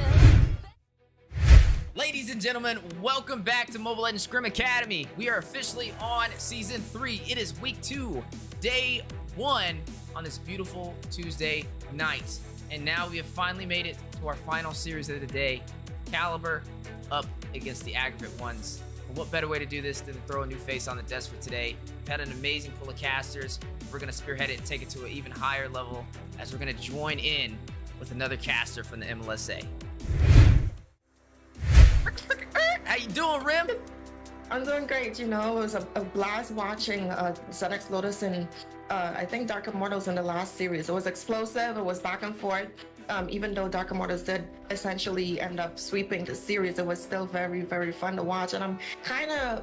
What I love about the MLSA is that we get to see teams go through, you know, restructures and stuff like that. And ZenxLotus is one of those familiar faces, but right now it's like they're trying to find their rhythm again, and it's really, really exciting to see them get back into that zone. So I'm excited to see how this series is gonna go. Maybe we'll see another sweep, Weezy. We've been seeing a lot of those recently. You know, I was actually just about to say that. I said, man, it's been 2 sweeps today already, so hopefully on this third series they'll send us out all the way to a game 3. But speaking of that, let's go ahead and move on to our predictions. Now, for those who don't know, predictions currently for the first 2 weeks of the MLSA, we're not going to give a prediction because we don't want to give anybody the caster's curse. We want to welcome our gates to everybody for an equal chance. But after we gather some data, after the first 2 weeks, we will be coming out with some predictions. But enough about that. I know these teams are getting ready. I'm hyped up. Rim's hyped up. They're getting ready to embark into the draft here shortly. Man, I gotta say, Aggravate One's Calibur. You know anything? Have you seen them compete? Yes, I'm actually really acquainted with Aggravated Ones. I think they're really, really solid players. I know their mid laner in particular is very well versed. He was global on that Valentina a while back. He's playing a lot of Novaria, so he's very, very proficient when it comes to mid laners. I think he's actually one of the top ones that we have here in NA. Maybe, you know, a little bit of an underground shining star, right? He just needs to be refined and really put out there. It's just gonna take the right record label, and I think that's where MLSA comes in. We'll be, you know, that record label. Right. We got the production, we got the budget. We definitely have what it takes to put them throw out that there. record on him. All right, well, let's see what these teams have to bring to the table. Calibur, who we've seen in Series 1, making a second appearance, going up against Aggravate Ones, as we are going to be jumping into the draft for the first match of the final series. You know, it's exciting to see that Calibur is coming back, because did they win in the first series? How did they perform there? Calibur in the first series, I want to say I gotta go back. I think did they take it? Now you're making me double kind of. No. They lost to Night Horde. Yeah. Oh, okay. Night Horde got the sweep on them. This is right. a redemption period. They have a second chance. This is like double in the main. You can't get swept twice in a row. What do you call it if it's a sweep twice in a row? Call it something else. It's a mop at that point. You got mopped, right? And clean the floor with you. But hopefully that doesn't happen, because going into this draft, we're seeing some EXP laners being taken off of the board, right? We're seeing the glue as well as the Arlot being banned out, and I think very strong EXP laners. Both of them kind of apply the same amount of pressure when it comes to backline prioritization. Also, when it comes to that wave management and that EXP lane, I think both of them do a really good job of practicing that lane, and also, you know, going to that mid lane while the mage is rotating elsewhere around the map. So I think both of them, like I said, offer the same amount of pressure. And I like, recently, I feel like it was in the hands of, let's say, the jungler in previous patches, Weezy, and then you have like your mid laners, right? But I feel like in recent times, the weight of an EXP laner, and a good one at that, really makes the difference in these games. And I feel like we've been seeing that in draft consistently, right? I feel like it's either, yes, you have the priority bans, such as, let's say, something like the Kaja, which I think is very situational. But when it comes to EXP, Weezy, in terms of the ban amount, it's usually most targeted there up in that EXP lane. Yeah, I mean, a lot of people overlook how important it is in the XP lane as well. Like, what kind of pressure it provides. It's like you're left on an island all alone, just battling it out, wondering what's going on, hoping your team is rotating, getting these neutral objectives, and then you get your one time to shine when that turtle spawns in, and then it's back to the XP lane you go. You know, especially if you don't run a hero that can kind of have that mobility to be able to cut those lanes and that's why I liked running the Esmeralda back in the day, because I got to run sprint and I got to actually get out of the XP lane for once and was able to make it back in time without losing really anything for it. So looking at the draft so far, we got that Beatrix locked in for Aggravate Ones, and it looks like Calibur went ahead and locked in Valentina. Now, I like it for the side of Calibur, right? Immediately supplying some of that draft pressure, and now whatever the side of Aggravate Ones decide to lock in, they have to be mindful of what they're giving up at the same time. Yes, they're gaining something, but it's kind of like giving a trade in the draft in particular, right? And speaking of something that you mentioned, I think in the previous draft, what is usually slotted in when this Valentina is picked up, we're gonna go ahead and see that Yves locked in. And I've seen, I think that's gonna be Avery that's gonna be on that Yves. I'm not too sure if he's playing tonight. It's either Avery or Lux, right? But I do know both of them are really, like I said, strong mid laners. And I do like the responses coming in, right? From the side of Calibur. And right now, Weezy, I'm smiling. I feel like if you told me they got swept in the previous series, this draft right now, it doesn't reflect that, right? It's such a good draft. They have the Valentina for that mid lane advantage. And then I like the responses to the Yves locking in that plot with the BMI to be able to get under that brutal manipulation, or even slotting in a marksman with that high mobility to go up against this Beatrix. I do think that gives them an easier time when it comes to outplay potential and just kind of, you know, zooming and zamming around the map, if you will, when these team fights happen, right? And then you lock in this Kaja, which also not only counters that Eve when she goes in for that reroll manipulation, it could also go in with that flicker combo, prio, and, you know, lock down the Beatrix, right? So I do think they have options across the board. And even though we don't know what jungler this side of AO is going for right now, he also potentially counters that. So I do think in terms of this first half of the draft, Calibur is on fire. Yeah, I mean, they have a really good start. I mean, they have answers on the table. They have, like you said, the Valentina. That's some great early game pressure, not only inside of the game, but inside of the draft, right? They have to find a way to kind of wrap around it and find an angle. They locked in the Valentina. They locked in the Eve into the Valentina. So looks like they weren't really too worried about it, but we'll see. Yeah, it's confidence, but it can go both ways. So we'll see who's able to pull that one off in the mid lane matchup. But something that Calibur still needs is somebody to be able to soak up that damage. So I'm expecting in more of a tankier jungle, maybe that Fredrin, maybe slotted in. He hasn't been banned out yet. Still one more ban on the side of Calibur. Esmeralda was the last one to be banned out to finalize the phase for the side of Aggravate Ones. But I'm thinking maybe a Fredrin. It could be a possible option. And they still, yeah, I would definitely have to do that. I mean, they haven't even picked their XP lane yet, though. So, I mean, technically, they could still slot something in like a Brock, throw it in the XP lane, and still get creative and pick an assassin in the jungle. But I think I'm kind of on board with you when it comes to the draft. I think they have a very, like, flexible way to go about it. And speaking of things that's flexible, Weezy, you said it, you recommended it, and they banned it out. You know, they know that they didn't have the first pick when it comes to entering the pick phase of the second half of the draft. So they didn't want to slot that into the hands of Aggravated Ones. And I quite understand it, because once you already have that Hilda who's going to be on you 24/7, it doesn't matter if you're a jungler, it doesn't matter if you're a tanky jungler or an assassin jungler, she is going to be present, Weezy. Even if she's up in that EXP lane, right, she can still, I think she goes up against a lot of those EXP laners and still is able to hold her own. But something that we haven't seen since patches ago that's going to be in that jungle position is going to be that Basha slotted in for the side of Aggravated Ones. And I do like the responses coming in from Calibur. And again, I have to give credits to them and their responsive draft. They have answers, but their draft also has that cohesiveness that usually when team focus on counter picking, they lose out on that synergy and that cohesiveness of a team composition overall. And Calibur is hitting the nail on the head with that hammer. And I got it right once, Deku, so give me a shout out, because I know, you know, I messed up on that expression quite a lot, right? But I do like it. I do think, is that a Lolita locked in for the side of AO, Wizzy? Yes. Ooh, I don't know who's drafted them in favor of this time. I'm gonna just let you take it, Weezy. I'm gonna just let you take the first half. I'll process while you talk.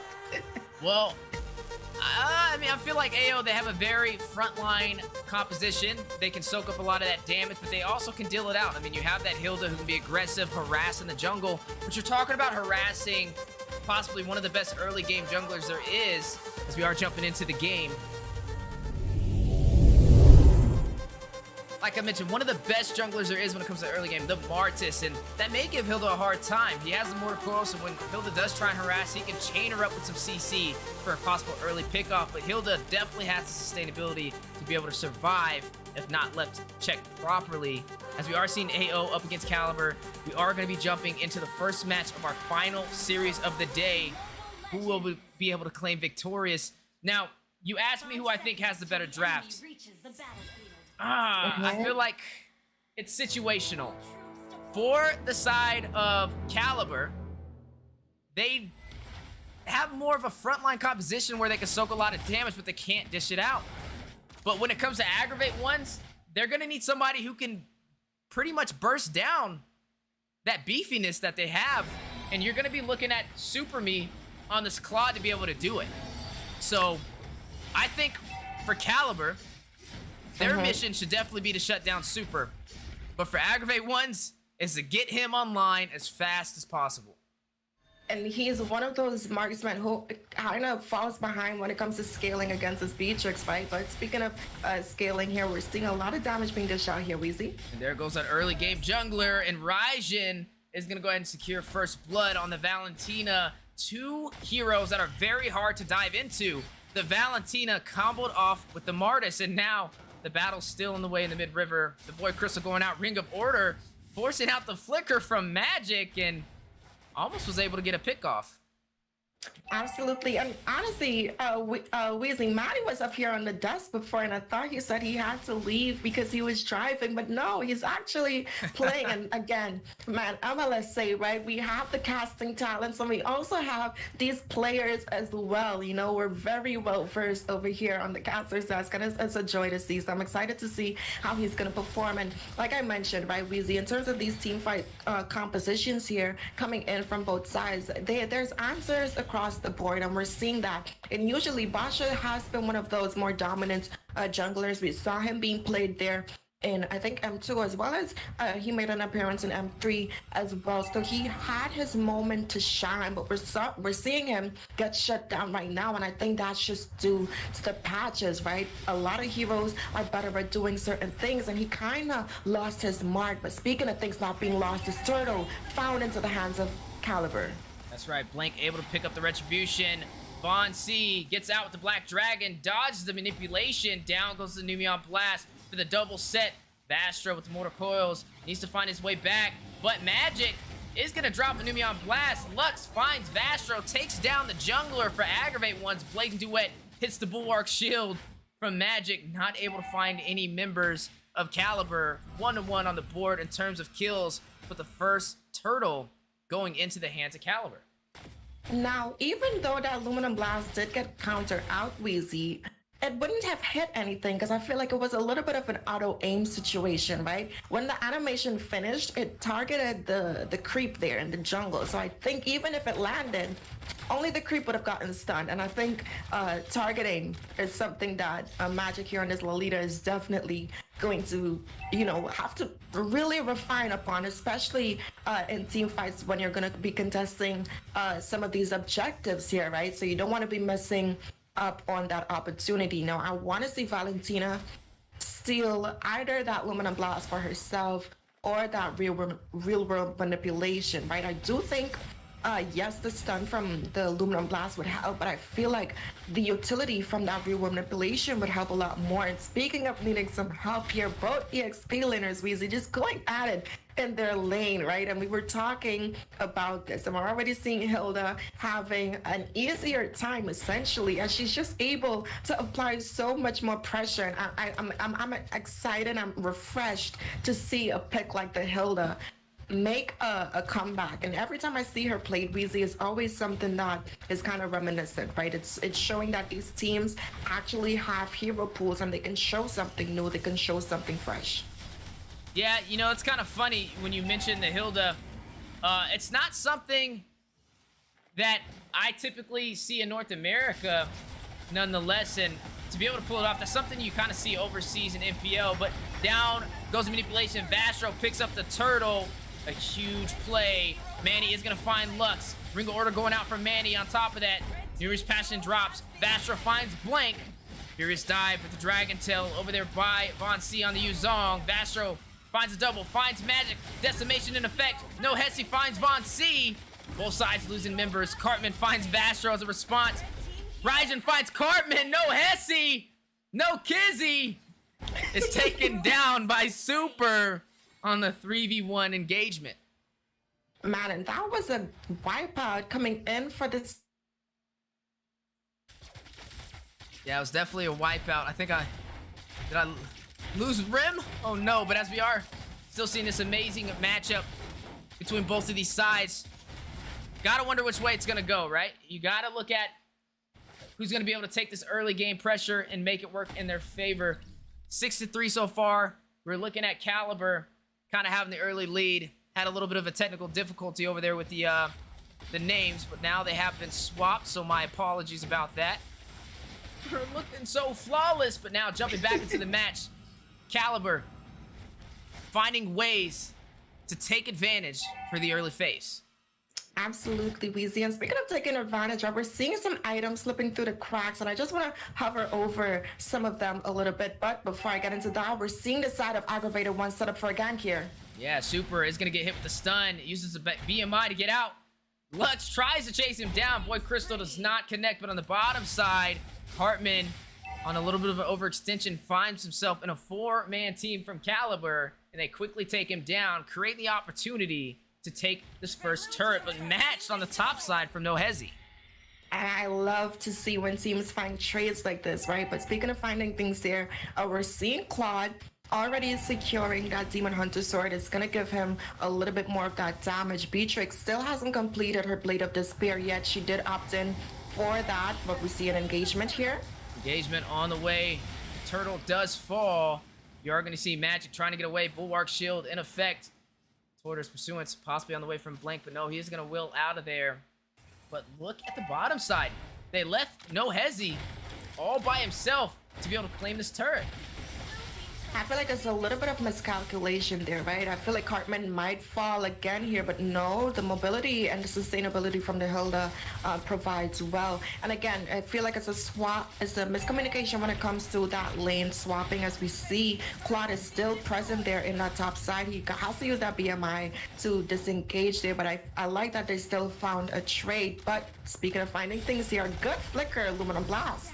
And Lux finds Raijin. He's still alive, was able to sustain himself. Vastro has a decimation, finds Lux just in time, but Blank is gonna will into him. Tortoise Pursuance goes out. No Hezi takes down Super. You are gonna see Cartman find Vastro as well, and that overextension for that kill in the mid lane was costly. No Hezi takes down Von C. 4 members falling for Calibur to 1 on Aggravate Ones. Damn, No Hezi is popping off right now. It's already sounding, you know, a little bit like a rapper name, but right now he's in his bag, Wheezy, right? Looking at his KDA right now, he's 3-1-3, and he's kind of having an easier time when it comes to these engagements, right? We're seeing him start to be a little bit more present in team fights, and that's due to how well he was able to open up those side lanes for his team. He's there for team fights, but speaking of being there for team fights, beautiful concealed play with the Divine Judgment, able to get the set on the Lux, but not able to secure the kill. Blank is gonna find Raijin to respawn. Manny is gonna flicker away. Vastro with the mortar coils on his way out. Map may open up in the mid lane, as you are seeing No Hezi trying to push in, trying to claim the last HP on this turret, able to get it with Raynor, and now taking advantage of the Lore Pit in favor for Aggravate Ones. and I like that they already directed their attention up there. They're in a good mood. I like that Cartman is already looking to harass the backline, but it might backfire. And again, no. The mobility as well as the sustainability coming in from Hilda. And this is why I like seeing pocket picks like this, right? It really shows that the game has so much heroes, and as long as you trust your team and your draft, you can be able to execute them well. But speaking of things to be executed here, Magic is a little bit outnumbered, but we're looking for engage here, Weezy. Ooh, the Terrified to cancel out the Numion Blast and the IMU to grab it. No Hezi takes down Raijin before he can get the set. Vastro finds Lux. You're gonna find a 1-for-1 on the board. Make that 2-for-1. No Hezi finds Manny. Blank wheels in. Tries to get a stun, but hit by the mortal coils. But the retribution for the slow and the triple kill into the hands of No Hezi with the sniper. Now making his way with this team on the top lane with the Lord on their back. Man, and I don't know if they have the strength to defend it right now. Aggravated Ones is definitely heavy on the aggression. They're trying to make the most out of this lore. We're seeing them trying to secure the opening to the base of Calibur here, but they're not going to be able to. They're going to go ahead and disengage, and I like when teams display this level of discipline, right? They do have the upper advantage right now. The gold lead is in their favor, and I like that they're already directing their attention towards this other tower, being very objective focused, getting that zoning in here, we see. Yeah, and looks like they are going to be able to claim yet another turret. Immortality has been procced. Magic frontlining all that damage for that turret. Super takes down Lux. Manny finds Hezi. 3 members have fallen for Aggravate Ones. Make that 4 as Blank is going to fall to Raijin. This is the turnaround that Calibur needed. Now stampeding through the mid lane to claim some of these turrets. Man, that was such a good response, as well as defense coming in from the side of Calibur there. I have to give credits to Rajan there on this Valentina being able to steal that Luminum Blast before Lolita fell in that engagement. Not only did she fail, she kind of got snatched from that Divine Judgment of Kaja as well, right? But being able to secure that ultimate and then locking, I think, around 3 members for the sort of Aggravated Ones, which enabled her team to kind of find that little breathing room that they needed to open up their chances in this game again. And it's going to come down to Magic and his positioning, right? He is one of the major win conditions, especially when it comes to these team fights. And speaking of team fights, Weezy. Use one on the way. No hesi finds Von C. Picks up a double with the Mirror's Passion. The triple finds Manny alongside Ryzen. A Maniac, my goodness, takes down Super. This man is unstoppable. No hesi. Showing the world he is ready for the NACT fall season. We have only just opened up the doors for season 3. Our first Maniac has officially happened, and now a possible closeout as they are going to go ahead and crack open the base for Calibur. Vastro left by himself. Manny spawning in. No hesi takes down Vastro. Stacking up the kills. Manny finds Carbon, but hesi finds Manny. Lux takes down Von C. Nemeon Blast drops down. hesi gets a triple. Does he get another? A double from Lux takes down Super. A full wipeout as Super finds Blank at the last minute. But still, Aggravate Ones stand tall. Lanes are in their favor. Minions are in their favor. No hesi sitting strong with a Maniac, a triple kill, and a seal of the base crystal. Aggravate Ones takes down Calibur for game 1. Now, I'm just going to count that as an unofficial savage, or a team savage, if you will, right? I feel like they contributed on both sides of the spectrum. Looking at some of the items that was picked up that kind of helped Aggravated One spearhead and take this series here. No hesi, man, having almost that full build. Like I mentioned, his macro was on point that game, being able to farm up. He is 11k gold, and he currently is sitting richer than everyone in this match right now, Weezy. And looking at some of the statistics, I mentioned how present he was for these team fights as well. His objective gaming was high this game, so is that damage, and it's all courtesy to the moment that he took that tower trade in the top lane and he continued to push the lanes where the side of Calibur, you know, kind of left them unchecked. He went ahead and said, okay, if y'all aren't gonna give me rules, I'm gonna make my own, and that's what I'm gonna follow. And that's what the side of AO did in addition to the work that he put in, right? They had some really good engagements. They had some good answers across the board. The pressure being applied to the backline from Cartman, really strong. And again, credits to the EXP lane, right?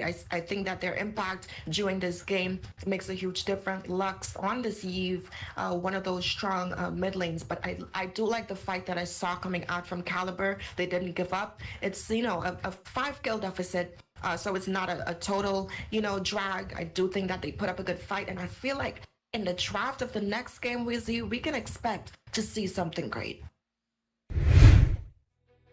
Definitely can't wait to see what the next game brings in store. I mean, that was our first Maniac of the season, right? Second day in, and almost picked up another, but was stolen. But I wouldn't say stolen, you know. Oh no! Teamwork makes the dream work. Hey, that's right. It's a team game at the end of the day. But that was an excellent match. I want to say, hopefully for Calibur, they can find a way to turn it back in their favor. I mean, it wasn't really a one-sided story. I just feel like they kind of made a couple of mistakes, but there was a mistake that was made on the side of AO where Calibur stampeded through the mid lane, right? Yeah. So that was their kind of light switch that flickered on, and if they can find a way to ride that momentum wave and take advantage when they have an opportunity like that, then I think they can have a chance in the second game. But that's just it, ladies and gentlemen. That is not the final game. That is only game 1 of our final series, so don't go anywhere. We'll be right back with you guys for the second match. Motherfucker, I've been mortified, fortified, feeling like a Mordecai. I ain't regular, feel like Jordan wearing 45. Traumatized, victimized, seen some of my die. Knock you off a base with a bat when them slide. Homicide, genocide, televised, emphasize, perpetuating war. Tell that nigga he gon' pick a side. Hood ties from hood lines, now nigga doing dope lines. I'm running to the cops, that's a exercise. Don't run into the cops, that's the motto. I don't see it coming to an end like legato. Get chipped like staccato, send a wave through the hood, now it's sounding like vibrato. Why you eat bread with avocado? We be trying to dodge shells before it landing on tomato. Singing all my sorrows on Apollo, I've been trying to pave the way, but they didn't tell me it was potholes. America ain't dreaming, it been scheming when the birth of a nation came from black. We all know it's black genius. Everybody love the culture, they be black by convenience. Hold on, my killer. You talking way too much conscience. Speak about some girls or some money or some diamonds or something. I'm not telling you to rap, not to rap how you rap, but make something we can vibe to. Sounding like a real anthem. Shawty saw my wallet, now she think I answer. Whoa, telling me she wanted me to hammer. Trying to get saved, baby, I am not the answer. No, I can never trick. Unless the bitch is my bitch with a kiss on my lips like, I am not a pimp with a limp. I'm a man with a gift, and I'm doing my shit like, Tell them other nips, I'm the nip. I'm the man in the city, and my bank account bigger, and my body count bigger. That's without a doubt. I'm 100 steps ahead, that's a lot of mouth. That's a lot of clout. What you all about? What your dollar amount? You a boy scout, I'm a big dog. Tell the truth, I don't get y'all to shoot. Sound corny, turn this shit off, bro. I can't rap how everybody else rap, bro. Everybody talking about hoe, cars, clothes, chains, and money. That shit corny as fuck, bro. On God, I don't want to rap about that corny ass shit.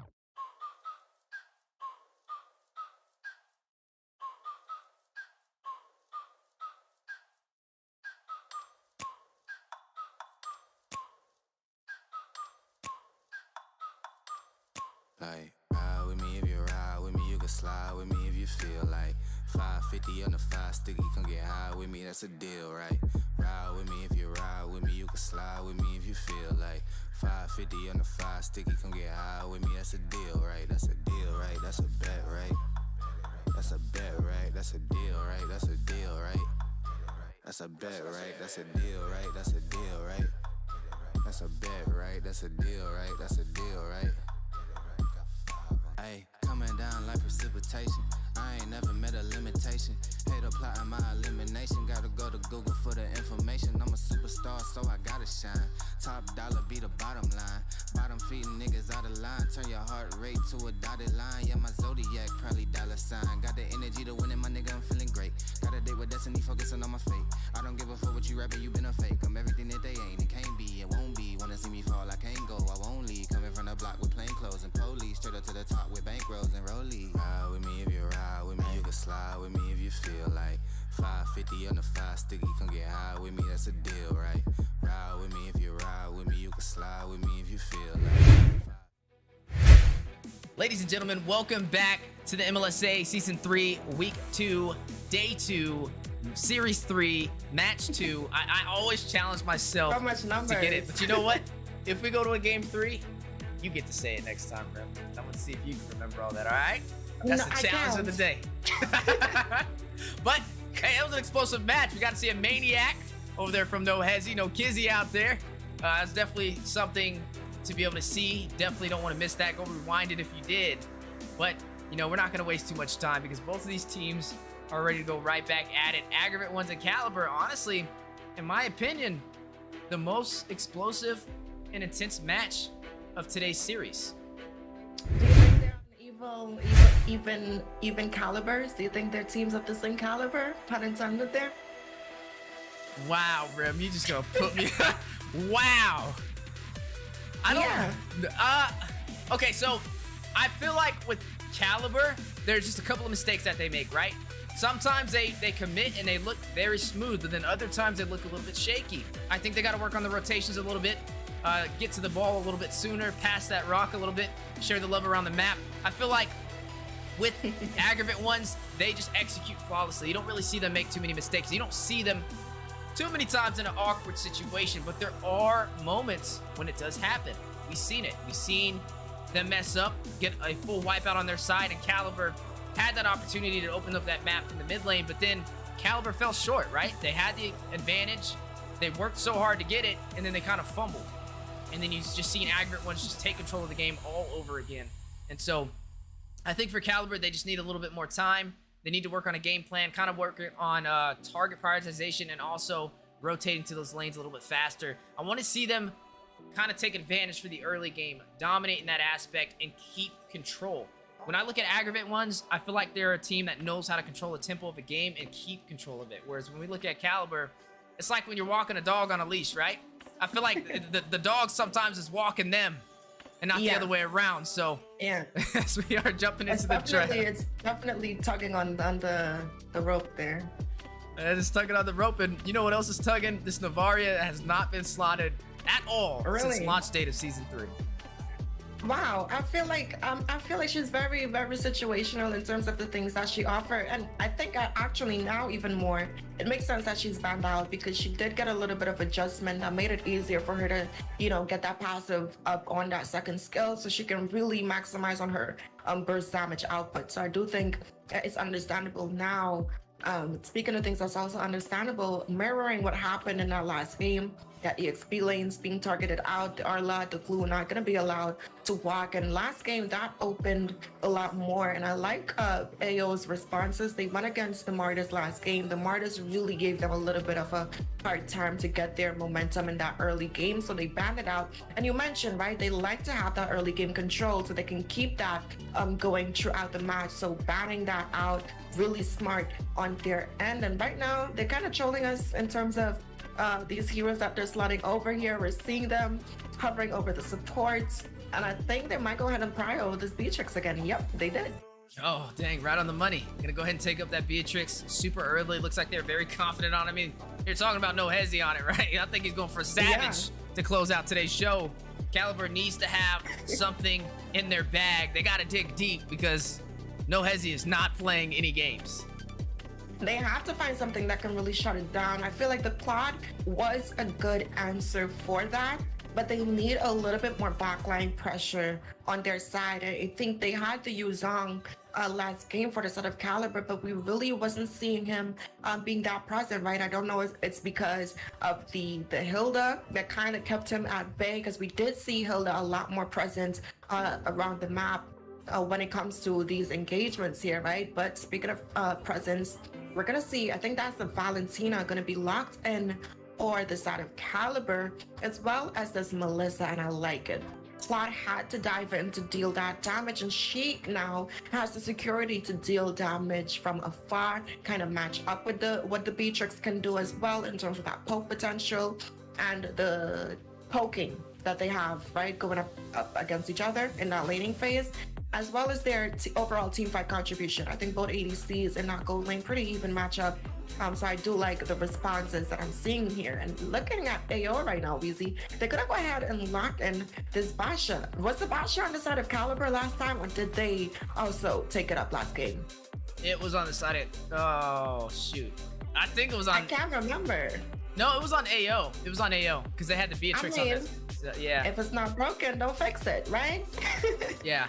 Yeah, it was definitely on AO. I think Boxy is not one of those heroes that you see too many people, at least in NA, running, especially this time around. I mean, I've been seeing Boxy overseas though, and this is what's kind of interesting to see. Like, we kind of mentioned teams in North America scaling with other regions through the meta. Boxy is still a solid pickup. He has the mobility. He can farm with a phenomenal rotation, get to that side lane, and drop that Tortoise Pursuance for the slow. So I'm not against it, but we got to see how it plays into it. I know when Calibur was going up against Boxia, when they had that Lolita on their side as well, that heavy, and the Hilda to top that off, the Claude wasn't enough, right? The Claude was not enough to burst them all down. They had the Lolita with the Bulwark Shield to block the blazing duets. But this time around, it's a different marksman that we're seeing. We're seeing a Melissa. When you run in heroes that are up close and personal, that's what she favors into. She likes those heroes that try and rush in. So you can use that go away, drop that bubble, and keep them at bay. Absolutely, right? Not to mention when she pops down models there, any hero that gets into, that zone, and I do think it's actually gonna shine in this game, right? Because you lock in this Basha, then you have some of the utility that's gonna be coming in from this Fedrin as well, one of those comfort junglers that we've been seeing in recent times. And what he can do on his own is just, when you look at what you slot around him, really makes his overall kit start to shine, right? And I do think that if I was the side of AO right now, they need a little bit more answers for that backline. I was gonna suggest the Farsa to get there, but they went ahead and banned her out on Calibur, because usually as a mid laner myself, anytime I see a Melissa on the enemy team, I insta-lock the Farsa. And y'all know I love my Odette, but sometimes you just have to know how to draft, and I think she's a really good counter to getting that backline. She can also bait out a lot of utilities as well with that flooded airstrike, right? But in response, we're seeing AO ban out the Stiggy as well as the Atlas. And I like the Diggy ban. They have a lot of set potential just with this Grok alone, and that lets me know that they want to set up for more team fights here in terms of that mid lane matchup as well as that EXP, right? I feel like not EXP, sorry, that roam position. The Grok currently, he has a flex pick. He could go into that EXP lane, or he could go into that roam position, but I don't think they're going to put him in the roam. I think they're going to send him to the EXP lane and get a little bit more set potential, hence the ban for that Diggy, right? They want to go for something that can really secure and knock the side of Calibur in place, so the rest of them can kind of just burst them out here. Well, you know, it's funny, Faramis walk through the draft completely, but I mean, they have the Valentina, so they're not going to slot it in. You're going to go ahead and see the Selena locked up, though. This is not something I think either of us could have probably guessed. The Esmeralda. Not at all. Uranus possibly. Okay, so it looks like this may be a Grok in the wrong position. This is going to be the Selena in the mid lane. I mean, interesting. Sometimes we see Selena in the wrong position, but this time it's going to be the mid lane Selena. It's going to be Esmeralda locked in for the XP, so that means this is going to be a Grok for the roam. Now, again, I'm starting to think AO, they like to favor beefier compositions. They like the sustainability. They like to be able to soak up a lot of that damage and be able to play for the late game. But when I look at Calibur, it's not really the same story. They like to lock in some more of a damage composition. They got the Minotaur that they're hovering over. Looks like they may lock that in. I mean, against this composition, the Minoan Fury can set pretty much everybody in its range. After the Minoan Fury, though, a lot of CC to jump into. But if they can definitely pull it off, because there's no Diggy on the table for them to be able to grab. I mean, I feel like with their composition, right? Yes, they are going to be a little bit open after that Fury goes down, but that's where the backline is going to shine. Beatrix, right? And I do think slotting into Selena, it's up to AO to close this off in the early game. Because I feel like if they get to that mid to late game, Selena kind of falls off. She is mostly an assassin if you think about it, right? Her job is to secure those stuns and get the pickoffs. But even when you get to that late game phase and you do land some of those stuns, there's so much presence coming in from the side of Calibur. It's going to be hard for her to actually go in and execute on that. So she's kind of going to have to, okay, potentially land a stun. And okay, now Esmeralda, this is your cue to go in. Basha, this is your cue to jump in. And you know, kind of follow up on it. So I feel like in a sense, she's also going to play that part of an initiator in this game rather than someone who's job is to purely burst them down. And I feel like that's where Calibur is going to shine. I feel like the Valentina, people have been building in that enchanted talisman as that first item over the Clock of Destiny. It gives her a lot more poke, which once added up is going to be some burst. And speaking of burst, we're already seeing Manny being bursted down quite low here, Weezy. Oh, they're on for the kill. They were chasing him down, almost took him out. Not even 1 minute in, not the way I think Calibur planned on starting this game. I mean, they want beef, Weezy, right? They want beef, and they're definitely going for it. And I do like the aggression. Like I said, they have to be aggressive in that early game, because the later this game goes, only one person really scales up, right? And that's going to be Beatrix. Because I think in terms of Calibur, every member on their team scales better with time, and time is something that is going to run out for Aggravated Ones. And again, heavy on the invades, heavy on the aggression, and that's what they need. They have to keep up this momentum if they really want to close out this game and potentially take the series, because I fear for them looking at the draft when we get to that late game. So as long as they can keep up this pressure, they're already focusing in this gold lane, which is what they need to do. The sooner that they can get their ADC free from the stalemate lane, he's gonna pop off. He did big things last game. Speaking of big things, Blank gonna rush into a brick wall, hits Vastro. He has been stunned, and Cartman is gonna secure first blood and take him down. The chase on to Manny, trying to pick up yet another Guardian's Barrier for the trap. Raijin unable to get away. Down goes Minotaur.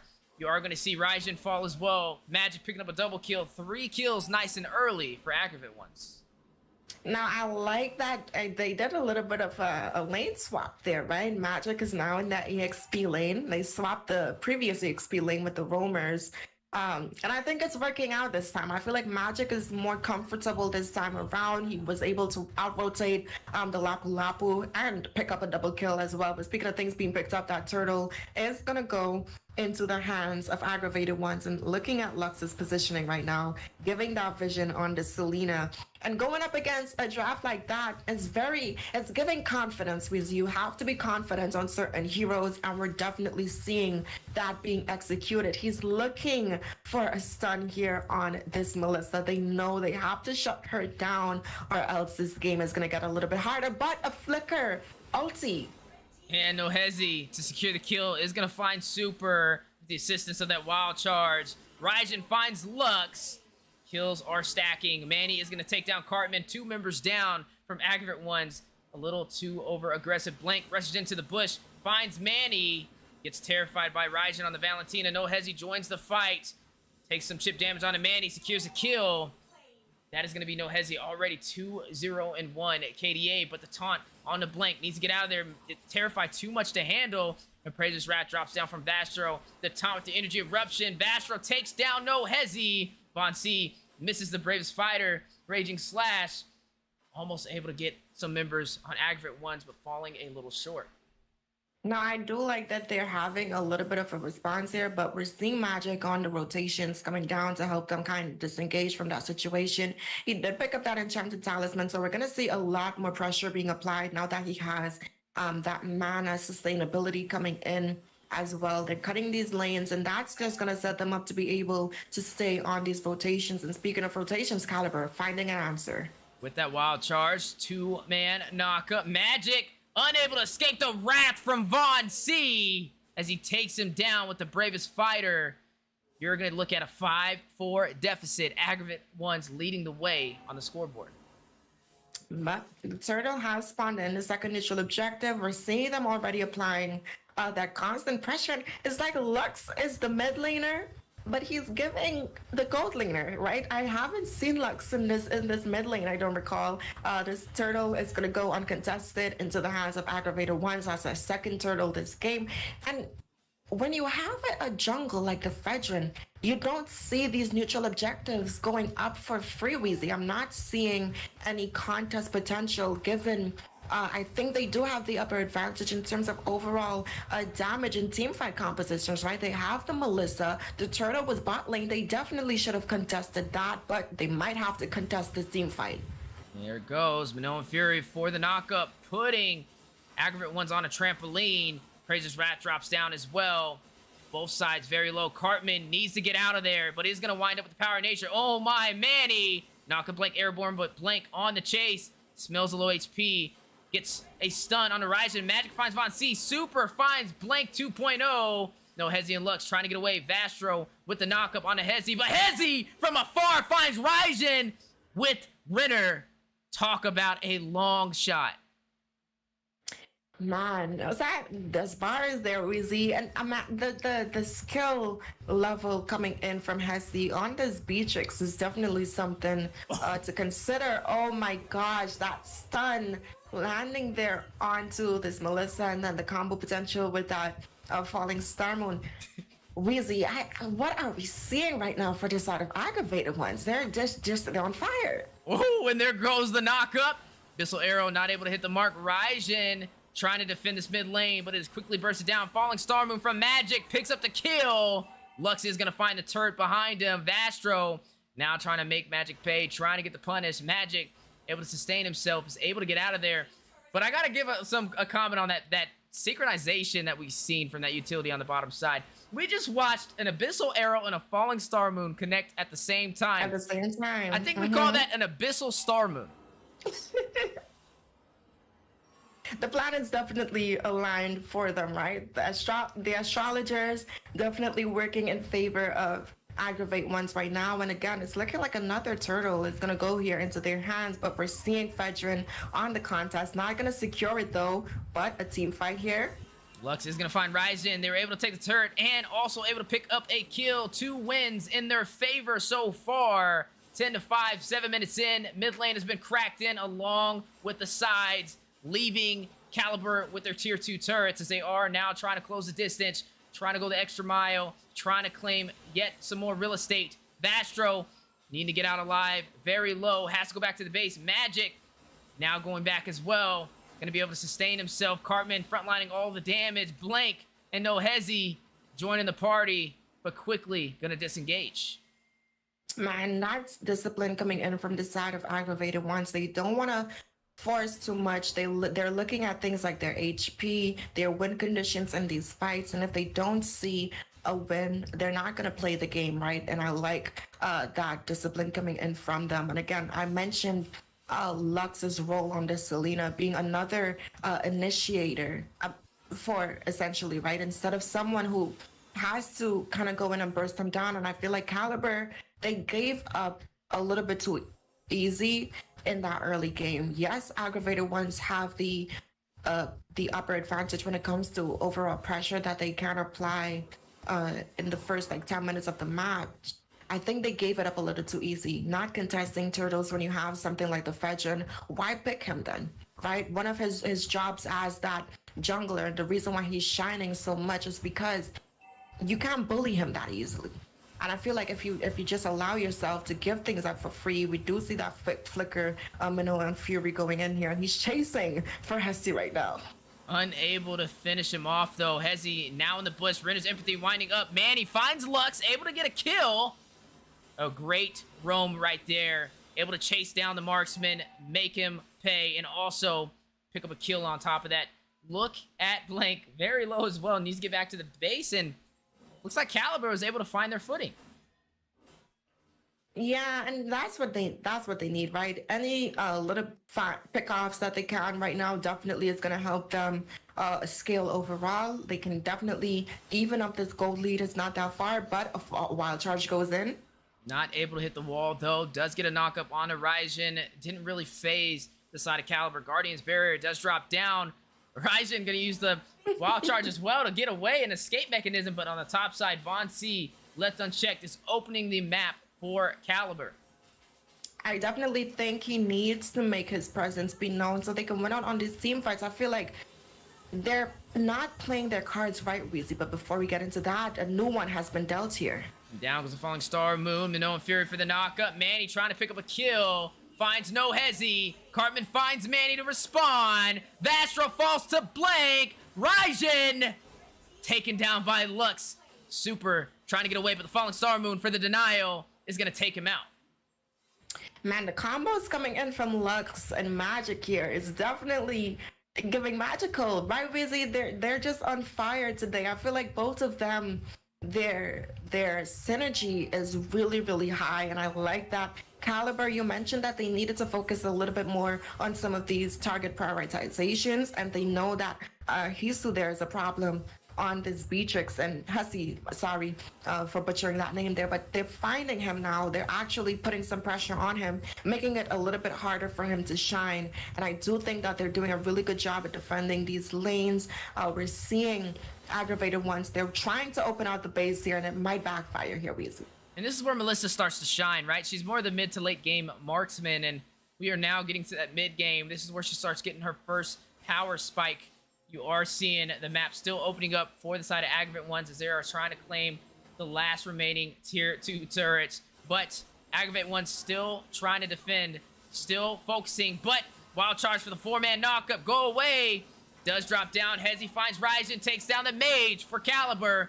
There's passion, but Hezi finds Von C and is taken down. You're going to see Blank knocked airborne. Too much CC for him to handle. Tries to will out of there, but hit with the Appraiser's Wrath. But the Falling Star Moon for the response from Magic is going to find Vastro. Magic, Lux Cartman trying to fight off Manny. Super. Von C rushes in with the bravest fighter. Raging Slash on a Cartman. May be able to take him out. Misses the Earth Shaker. Magic trying to go back in. Just showing you how dominant Esmeralda is with the sustainability. But the stun, the Abyssal Arrow. Man, Aggravate Ones are like just gnats that you can't swing away right now as they are harassing Calibur in their jungle. At this point, it's cyberbullying, Weezy, because how is something like this allowed, right? You're constantly getting slapped, you're constantly getting whooped, you're constantly getting things thrown at you. Like, this should not be allowed, but this is what you see in scrims, right? And that's the reason why some of these teams scrim. And I want to say, win conditions for Calibur, I can't count them out just yet. I did mention there is a timer that Aggravate Ones is working with right now, and we're already into that mid game, so we're heading into that late game as well. Potentially we do see that magic sentry being popped out to give a little bit of vision, but like I was saying, win conditions for this side of Calibur, Choco there on this beach, on this Melissa, sorry, she is that win condition, right? I have to see a little bit more combos coming in from Manny as well as her on this Melissa. I feel like you have an aggressive ADC, you have that poke potential, but I feel like Calibur, they want to go in, but something is holding them back, and I don't know what that is. We see another Abyssal Arrow being strike there. Oh, and the Falling Star Moon just dropping in. Not really where you wanted to go. I don't think that was the outcome that Magic expected out of that. I mean, you're strong, you're sustainable, but diving into 5 members without your teammate on your back, you can only get so much shields before you're matched with the damage output from Calibur. And that was a quick and early finish to a fast grave. Now, I mean, it did potentially work out as a distraction as that Lord is marching down in that mid lane for the side of Aggravated Ones. Looking at some of the items here, Melissa, she does have those 3 core items. So I think everyone for the side of Calibur can put up a good defense right now. The lanes are being synced in for the side of Aggravated Ones, and they want to open the base of Calibur as much as possible here, we see. Yeah, definitely wanted to open up the base, and there it goes. It's been cracked open by this Lord. 13 minutes in. The wild charge from the IMU from Raijin with the flicker forward. Super takes down Blank. Huge play. Found 1 member of Aggravate One's Calibur trying to put up a wall of defense, not trying to allow Aggravate to take even 1 step into their base. Absolutely, and again, another good defense. And we saw in the last game, Calibur kind of shines. This is where they find those cracks in the wall, and this is where they find a little bit of openings and their last hope, right? We're seeing them capitalizing on some of the aggression coming in from Aggravate Ones when they're eager to close out the game. And I mentioned win condition being super there on this Melissa. It's her time to shine.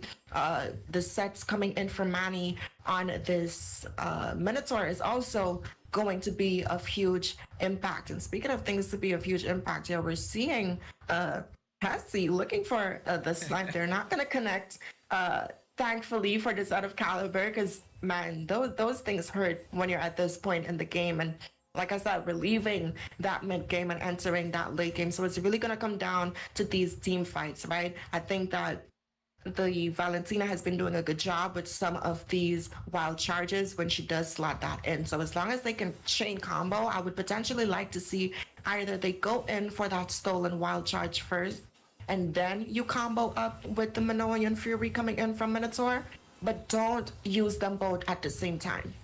And Magic trying to find a way, trying to sliver around over to Super, needing to take out that back line. As we kind of mentioned, Melissa being that mid to late game marksman. We are now getting to that late game, almost 16 minutes in, and this is where Melissa starts to thrive.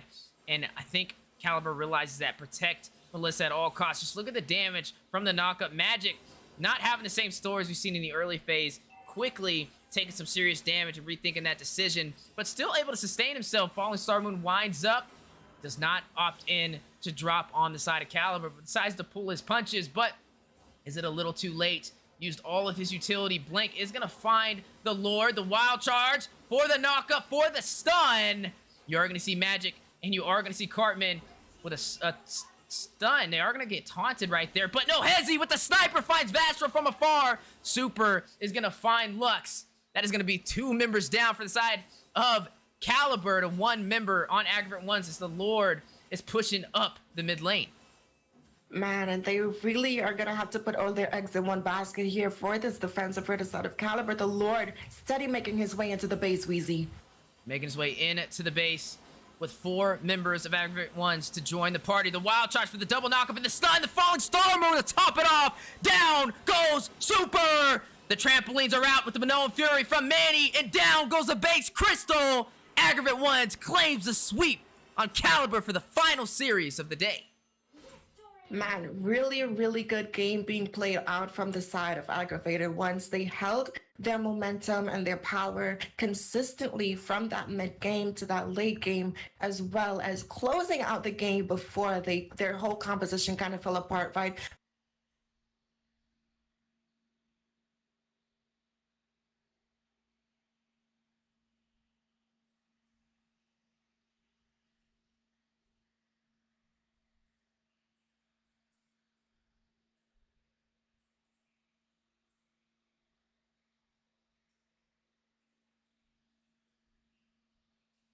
Match, and I like to give my grading systems a lot of B's across the board for them. Some of their itemizations coming in. Beatrix opted in to go for that Malefic Roar as well as that Demon Hunter Sword to really shred through that heavy frontline pressure coming in from the side of Calibur here, right? Again, very, very, very objective focused for Hesse there on this Beatrix. I think opening up the map so much as that gold laner really helps spearhead your team, especially when you have a mage slotted in like the Selena that doesn't really offer that much burst. You really need as much damage per second in these team fights as possible. And looking at their team fight participation, very balanced overall across the board. I do think that both teams played a really strong game. Again, Calibur not giving up. They haven't, lost that fight back that we saw from them in the previous series and previous match before. They definitely do have a lot of potential, and we're seeing that being demonstrated throughout these games. It was a beautiful series. Congratulations to Aggravated Ones for closing out this game and also taking that series. Congratulations indeed, and man, that was definitely a great way to end the final series. That was a pretty intense match, man. I was hyping myself up. I know you were hyped as well, just seeing how great these teams are. Even though Calibur got swept, they still are a team that I see a lot of potential in, and I can't wait to see how much they improve as we embark in Season 3. And let's just talk about that for a second, right? I mean, we've seen teams in the beginning of Season 1, by the end of Season 1, just be a totally different team. We've Season 2 even better. And to see Calibur's exactly. And this is just the start, right? We just opened up the doors. So, I mean, the sky's the limit with these guys, and I can't wait to see what they bring to the table. But that is the final series.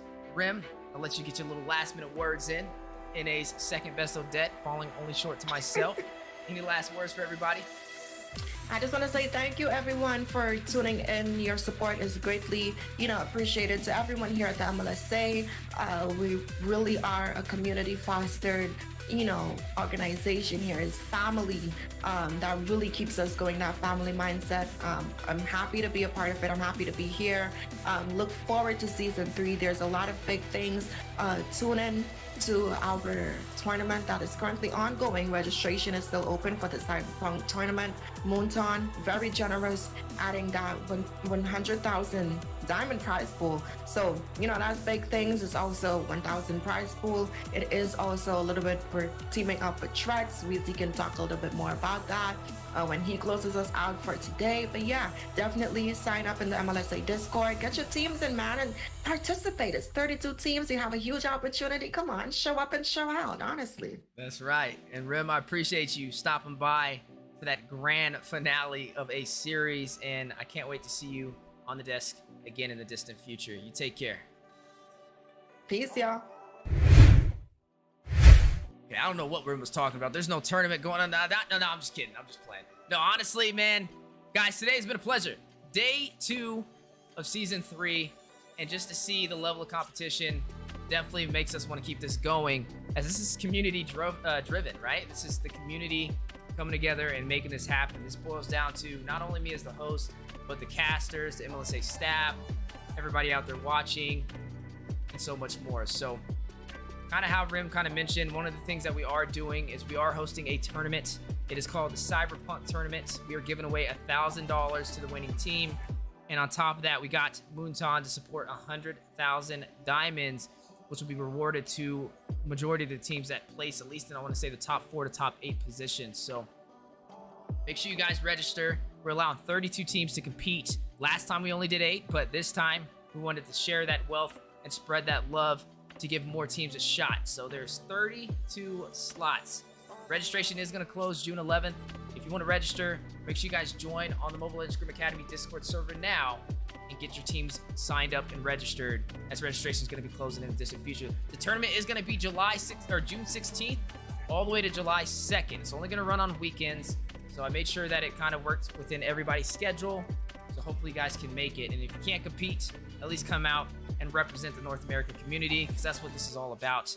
And also a little bit of a sneak peek on what you're going to see in the NACT fall season when everybody goes into that qualifying stage. We got some big names that are going to be joining the tournament. I mean, BTK's in there, so you'll see Mova Zane. Maybe you guys will take him out. You know, maybe you guys will be the next grand finalist that we can cast in the NACT fall season. So, guys, it's always been a pleasure. We're also looking for casters. If there's anybody out there that wants to get behind the mic and definitely reach out to me on Discord, and we can get that going. Okay, we had Manny today. It was his first day in a while. He did an amazing job. Shout out to my mans. You guys can follow him on Twitch. It will be in the description of today's video. Will be added in there. But like I said, guys, thank you so much for showing up today. Our schedule's a little bit different with Season 3. We only do scrims on Tuesdays and Thursdays. Mondays, Wednesdays are usually going to be highlight videos and reels. We didn't do a highlight video yesterday because we had the NACT round robin. Not round robin, but round table. So tomorrow, there will be some clips from last week and also today that you guys can check out in case you missed it. And then on Friday, hopefully we can get in a podcast, but you know, I don't want to spoil too much. So just make sure you guys tune in, hit that subscribe, hit that like button. We appreciate each and every one of you guys. As always, my name is Wheezy. I've been your host. Take care of yourself. Take care of each other. We'll see you guys on the next one. Peace and love, baby. See ya. I've been mortified, fortified, feeling like a Mordecai. I ain't regular, feel like Jordan wearing 45. Traumatized, victimized, seen some of my die. Knock you off a base with a bat when them slide. Homicide, genocide, televised, emphasize, perpetuating war to that nigga, he gon' pick a side. Hood ties from hood lines, my nigga doing dope lines. Don't run into the cops, that's a big exercise. Don't run into the cops, that's the motto. I don't see it coming to an end like legato. Get chipped like staccato, send a wave through the hood, now it sounding like vibrato. Why you eat bread with avocado? We be trying to die shells before it landing on tomato. Singing all my sorrows on Apollo. I've been trying to pave the way, but they didn't tell me it was potholes. America ain't dreaming, it been scheming when the birth of a nation came from black. We all know it's black. Genius, everybody love the culture, they be black by convenience. Hold on, my killer. You talking way too much conscience. Speak about some girls or some money or some diamonds or something. I'm not telling you to rap, not to rap how you rap, but make something we can vibe to. Sounded like a real anthem. Shawty saw my wallet, now she think I answer. Whoa, telling me she wanted me to hammer. Trying to get saved, baby, I am not the answer. No, I can never trick. Unless the bitch is my bitch with a kiss on my lips like, I am not a pimp with a limp, I'm a man with a gift, and I'm doing my shit like, Tell them other nips, I'm the nip. I'm the man in the city, and my bank account bigger, and my body count bigger. That's without a doubt. I'm 100 steps ahead, that's a lot of mouth. That's a lot of clout. What you all about? What your dollar amount? You a boy scout, I'm a big dog. Tell the truth, I don't get y'all to shoot. Time to corny, motherfucker, turn this shit off, bro. I can't rap how everybody else rap, bro. Everybody talking about cars, clothes, chains, and money. That shit corny as fuck, bro. God, I don't want to rap about that corny ass shit.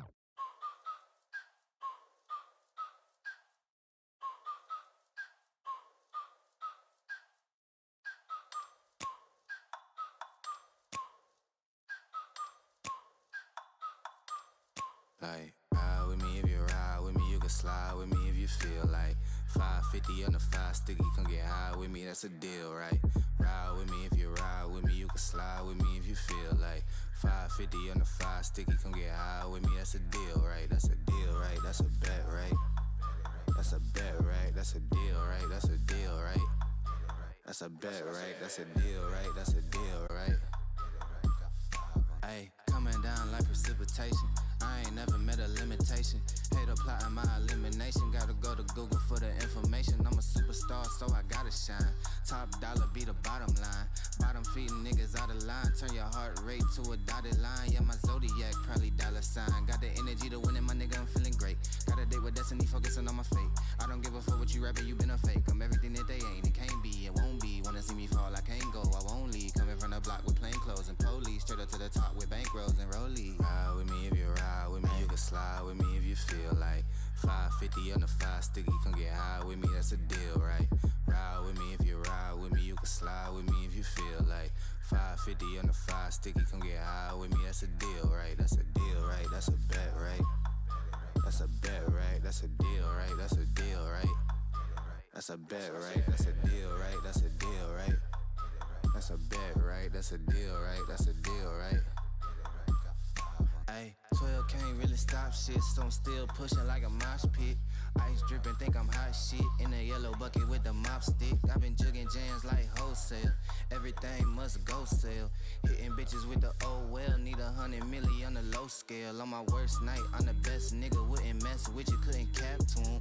Homie spotted me like 700, brought 1100 right back to him. If I can't do it, then it ain't real. I just make dollars, I don't make deals. I've been going hard in the paint, still blowing kush clouds till I can't feel like. Ride with me if you ride with me, you can slide with me if you feel like 550 on the 5 sticky, come get high with me, that's a deal, right?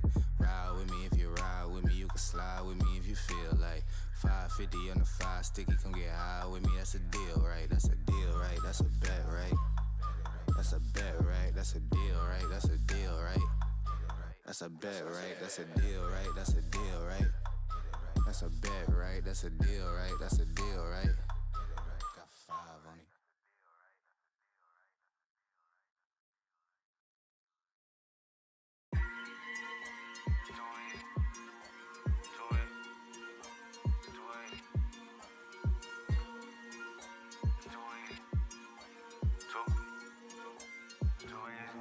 I can do this with my eyes closed.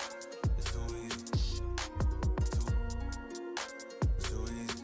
I can do this with my eyes closed. It's too easy. Too easy.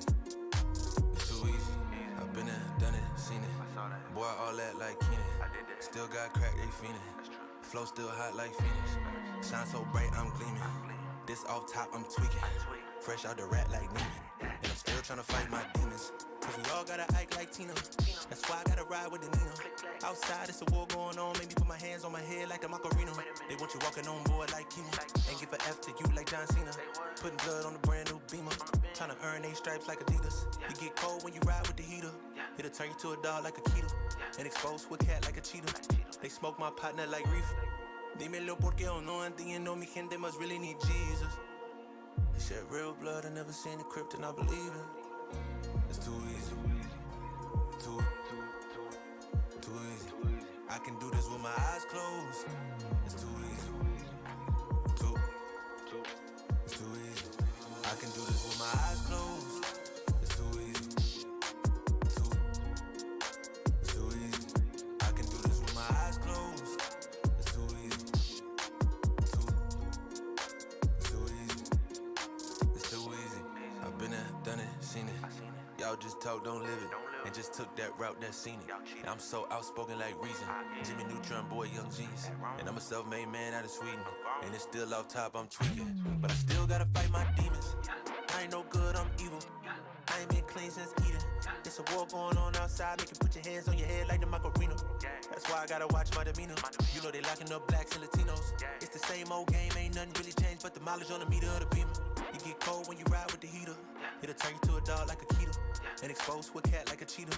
They smoke my partner like reefer. Dímelo porque yo no entiendo. Mi gente must really need Jesus.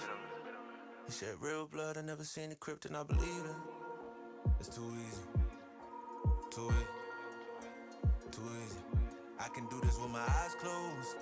It's too easy. It's too easy. I can do this with my eyes closed. It's too easy. It's too easy. I can do this with my eyes closed. It's too easy. It's too easy. I can do this with my eyes closed.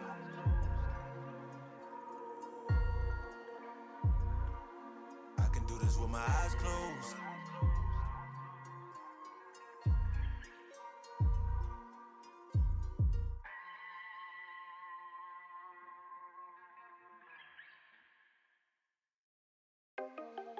Money when I'm bored. Watch the money hit the floor. Make it rain, make it pour. I count money when I'm bored. Watch the money hit the floor. Make it rain, make it pour. In my house, don't need no floor. It's just me and the fam. It's just me and the fam. It's just me and the fam. It's just me and the. It's just me and the fam. Yeah, yeah. It's just me and the fam. See my little Tay-Tay, that's my hype girl, that's my mascot. Little ones go for hours and